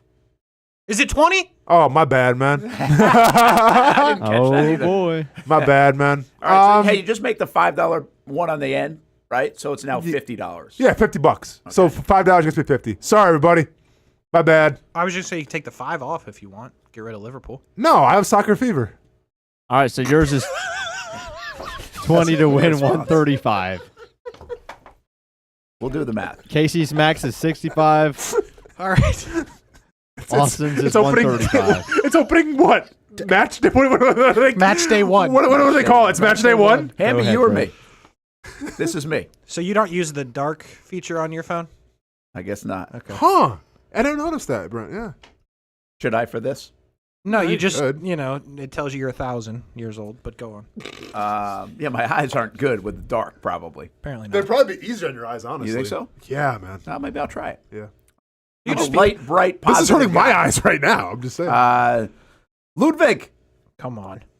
Played well at the BMW in the past, even though it kind of does move around. Rotating course event, but yeah. Doesn't matter. He still played well. This is golf, by the way. It's not ping pong or That's anything. golf. Okay. This is golf. Cool. So he's right now plus 1750 to win, as you can see. And we're going to take a chance. Dang. The way I look at it is McIntyre's 8 under. He's 2 under. But Fleetwood's 5 under. Those are the first 2 spots. Scheffler's the guy you're chasing. He's 4 under. And he's 2 shots back. I'm saying 2 shots back, even though he's really 6. And also, you really want to get your money's worth with that 10% profit boost there. How too, Brent? Did I do that? Did I hit the boost? Yeah, I did. You tell me. I got boosts all over the place. So Okay. sometimes I hit them and sometimes I don't. Gotcha, yes. 3-bet parlay on the other one is Cubs minus a 1.5, Phillies minus a 1.5, and I got the Mariners as well. Yeah, it's a hot team. So hopefully that one cashes in. We'll know pretty early on the Cubs, right? They're playing the Pirates at 2:20. 2:20. Yep. And then this is my new favorite thing. I like this one, where you go hitless. I need hitless out of those guys on the right. It's crazy that you go unders here, Brent. Actually, did I go over on one? Well, yeah, you went over on I did over on the runs. Yeah, I kind your of mixed Milwaukee it up. Brewers. Just for you because they're scoring a ton of runs. Thanks, you, man. Yeah, and well, I think he's leading. Well, they switch it up, but he should be leading off today. See, yeah, no, Augustine, why you do that He'll to get him? 5 at bats. Yeah. So, I was trying to pick a guy like it was interesting. Ramirez was plus 220 to not get a hit. I thought that was pretty. Well, he's either 0 for 4 or 4 for 4. Yeah, either one. Well, let's hope it's 0 for 4 tonight. Augustine, prove him wrong, buddy. That's crazy. That's my guy. You like that. So I kind of went big. I should have went a little safer for something to get on the board. Same. Probably, but it's early. Who's early. Jared Torillo? He doesn't know. Real quick, so I don't know. Are we doing He's a 2 more Pirate. weeks of this after, right? Like, does anybody know who Pirates are? I guess not. Yeah, not really. Yeah, it goes for the money. I just know. See, when I go with the under, is the bottom. You got to go the back half of the order, so they don't get a 5th at bat. Yeah, but you also need people that are going to play baseball today. Well, those guys are in the lineup. You know that yet? Well, they were. I mean, this morning when I did it. I didn't see that. Okay. No, yeah. Nobody has their lineup out Early at 8 game, a.m. though, but it's early game. Well, Casey. they're at least. Oh, the Hard Pirates Hard won. Rock thinks so. 220. All right. So, well, Hard we'll Rock's see. on it. All right, Hamby, what you got? I got Brent real quick. You have a live bet. What's the live bet you have right now? That you This one. No, the Hey, live Brent. bet is that one. Yeah, the Ober. Far left. It starts Ober. on Thursday. Oh, okay. I'm sorry. I thought you were like you're gambling while you're playing the gambling game. Oh, Never well, I mean, mind. I might be. I'm sure. Yeah. Okay. But that was a live bet. Gotcha. So you're 220 to win 250. Woo! Let's go get it. That sounds good, man. All right, I'll wrap it up with 4 bets. Really quick, on the left, Sal Frelick. I'm going to hate watch him tonight because he's on the Brewers, and I'm tired of hearing about him, so he's not going to get a hit. Derrickson Profar's hot. We're facing a lefty, so I got him getting a hit. Cal Rowley's going to get a hit because he's facing Sean Manaea, and the Mets suck. So you're going to get a hit or an RBI? An RBI, sorry. Yep. Kyle Sowers is going to get a hit because I bet on him last time and it hit, and the Diamondbacks are going to win the game. Second bet, we got a 4-team NFL parlay. I'm starting to see why he's always donating blood. This guy's a sicko. With the Lions, Ravens, Jaguars to win, and then the Fighting Stetson Bennett's are going to go plus 6.5. He's still on the road to proving that he's a good Chargers are NFL hot. quarterback. I don't care. Stetson Bennett is a dog. He's going to replace Matthew Stafford next year as the starting quarterback for the LA Rams. Wow. So that's a 14 parlay, 5 to win 54. Give up on the Jags. Then we have a 5-bet parlay. I must have. I think I included All that right. one twice. We hate some Sal Frelick, don't we? So no, that's actually the wrong thing. So I have to pull up something else. And I'll start with the far right is Colin Morikawa 5 to win whatever tournament they're playing. I don't even know. BMW. Did his research. That's 5 to win. 305. Yes, and then here it is. Here's my Why is he last. plus 6,000? Here's my last I think bet. it's like 2 over or 1 over. Oh, so Hamby Right. lost that one. Right there in the middle is the Royals, Mariners, and the Brewers to win. Oh, but not by Sal. Not by Sal. 5 to win 27. So everybody's got the Mariners winning tonight? Well, I didn't You take don't, him. but Yeah. That's pretty Okay. wild, actually. So the Mariners are definitely going to lose tonight. Usually how it works. Probably won't be I'm actually going to go bet real money on the Mets. Is what I'm going to do. That's minus 5.5. Yeah. I'm just going to go ahead and count the golf one as an L. I would. If so, then mine would be 20 to win 180. Hey, you got to take a chance. Yep. No ping pong, huh? Well, that's why I bet on Colin Morikawa because I was like, man, I got $5 left. That is the ping pong one. I kind of want to do a 4-bet. So you ping-pong reserve parlay. 5 for goofiness. Yeah, I like that. Yeah, that's okay. long shot. Maybe do darts. I saw darts was on there. I might. But here's the thing. If you're going to bet ping pong or darts, you have to show up to work that day. Because me trying to explain it was just foul. Hamby, it was how we didn't even get drawn off the air because Casey was so ready to swear at you a couple times for the whole ping pong thing. It's amazing We I did all it. were. I don't really take a whole lot on that because that's every day. What's Casey the, is what's the looking for NBA always. 2K thing? What is that? It's a video game. What? It's But is that it's like a it's on there. simulation. It's Yeah. people playing 2K. It's like esports. So it's Yeah. esports Yeah. part. Yeah. Have you bet on esports?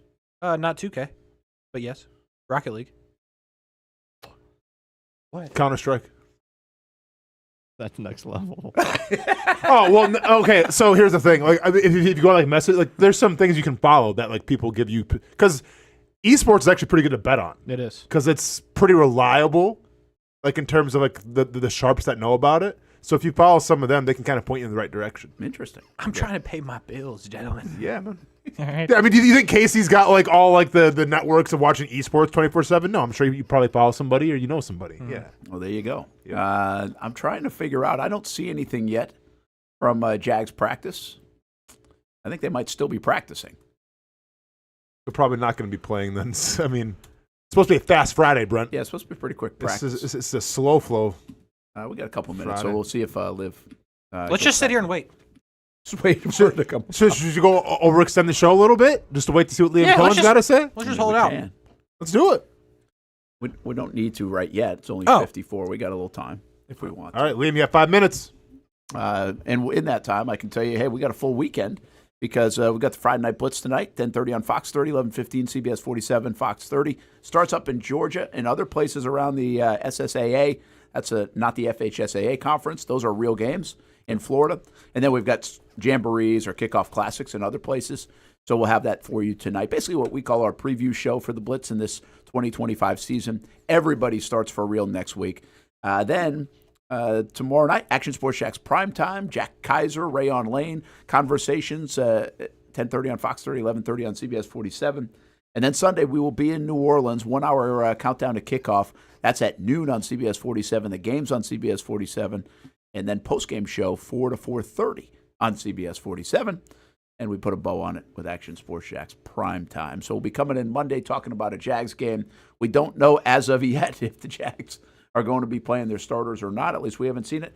Is the chat saying anything, Hamby? But we're waiting. Because sometimes they see it before us. Nope. Monitoring everybody in town.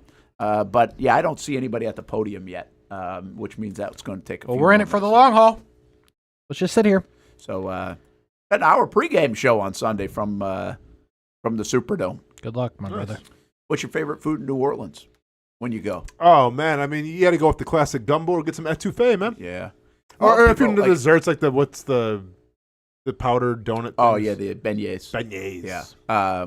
Food in New Orleans, fantastic. Yeah, I mean, I've said this before. Like, New Orleans is one of my favorite cities, hands down. Yeah. Like, the food, the music, the culture. It's just like, you go to some cities and, like, you know exactly what you're getting there, Yeah. right? It's just so rich in tradition, and New Orleans is one of those cities. Well, I think what most people, have you ever been to New Orleans? You've never been to Bourbon Street, obviously. Hamby, you been to Bourbon Street? Nope. Really? So, Bourbon Street is what people go to, and you kind of think of it, but I think New Orleans is so much bigger than Bourbon Street. That's the thing. Like, that's what everybody sells you on, going to New Orleans, but it's like Bourbon Street, once you've been a time or two, it's like, okay. Or maybe you just get older, I don't know. But the food, the music, the culture, everything else, like, jumps out. It maybe oozes out more than any other place. Yeah, and it's crazy, too, because I forgot what the street next to Bourbon Street is, because I went to New Orleans with one of my friends who was from the area, and, like, he took me to, like a neighboring street, and, like, literally, it's like 2 o'clock in the afternoon. We're in there, and it's like a bar, but they have like some of the best like jazz music, like musicians. It's one of my favorite cities for sure. So apparently, final whistle just went down at Jags practice. We won't hang on for this. Give you an update. Damn. We'll find out. Hey, follow Olivia on Twitter. She'll be tweeting about it in a moment, and of course, we'll have it. Exclamation points. Exclamation points, maybe. Okay. Capital letters. What's your prediction? Starters playing or no? No, not if the O-line's got 2 people not practicing. Yes. I think you have to yes, see they do play. Yes, they do play. Hamby, what do you think? Yes, one drive. I'm gonna agree with you. I'm gonna say no. And I don't know, but I'm gonna say no. We'll find out in a couple minutes. I'll tell you what, if they send the quarterback out there without his first-string offensive line, then yeah, that'd be something. You better have some questions to ask in the postgame. Yeah. And maybe I will. You damn right you will. You better have some good ones. Apparently nobody does it better. See, that's an unofficial poll. That's what they say. That's what they say. That's what you say. But I'm also an idiot. That's what I'm part of Kasey, I mean, look, Austen asked 100 people at Town Center. I don't think he did. I didn't hear that part.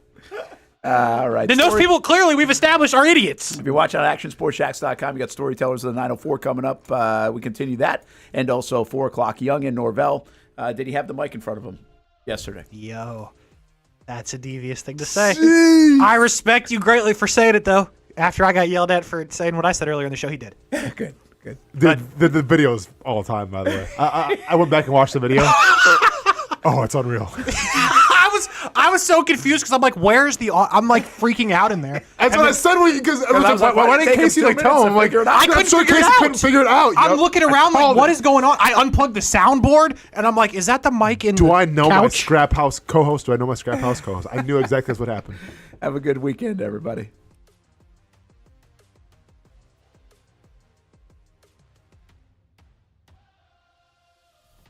When it's time to get a new car for anyone in your family, just remember, nobody but Nimnick, the #1 Buick GMC dealer in Jacksonville. Get the latest price breaks on 2023 and 2024 models or the newest 2025 vehicles in the showroom on Phillips Highway or shop online at nimnickbuickgmc.com 24 hours a day. GMC Sierras, Yukons, and the redesigned Acadias, or get the all-new redesigned line with Buicks. It's nobody but Nimnick, and part of the reason why is this is a first-class buying experience here at Nimnick Buick GMC. You're not just a customer, you're a friend. This is about getting a vehicle that best fits you and getting you on the road, and also helping you and your family down the road.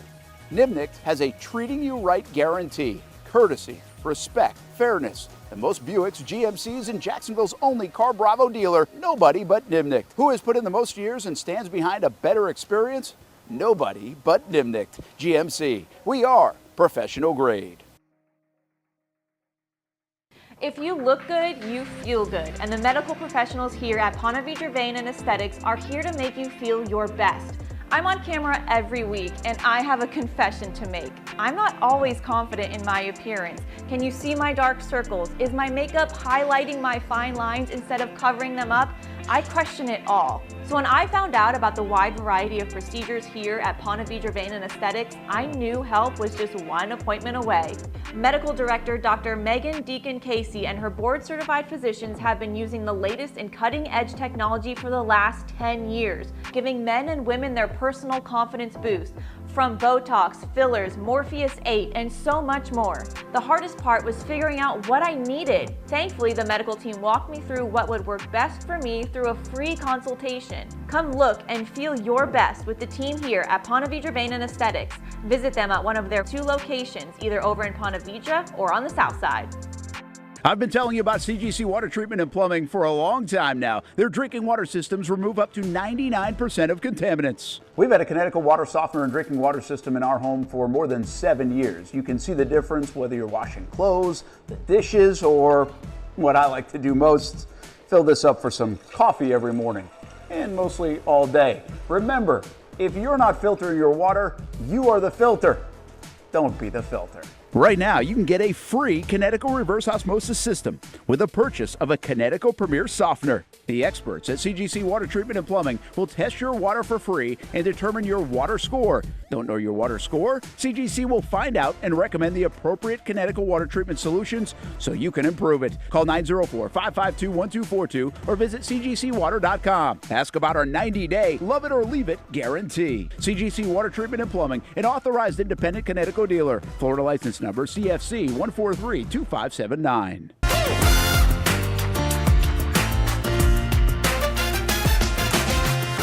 Empower a future, inspire a dream. It's a bold but simple mission for the Jacksonville Police Athletic League known as Jax PAL. Help the next generation of kids in Jacksonville shape a brighter future. Their after-school programs, teenage leadership programs. There's community outreach. It's been just an awesome opportunity to be out here with my colleagues and do something good for the community. It's really been an interesting opportunity to just see everybody work together in a way that we don't normally in the office. And there's sports.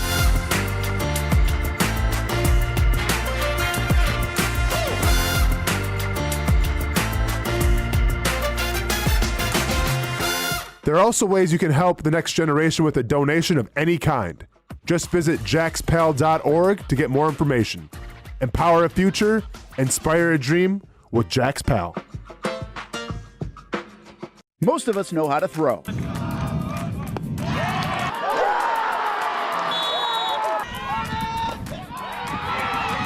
But you need to know what to throw. I'm not talking about footballs, baseballs, softballs. We're talking about those items you need to recycle. Republic Services explains it easy. Recycling simplified. 1. know what to throw. When in doubt, throw it out. 2. Empty, clean, and dry those materials. It takes an extra minute, but it makes a big difference. And 3. Don't bag it. This makes the recycling process faster and more efficient. This is a look at the Republic Services North Florida Recycling Center. You can make this process even more efficient by utilizing those 3 steps. Republic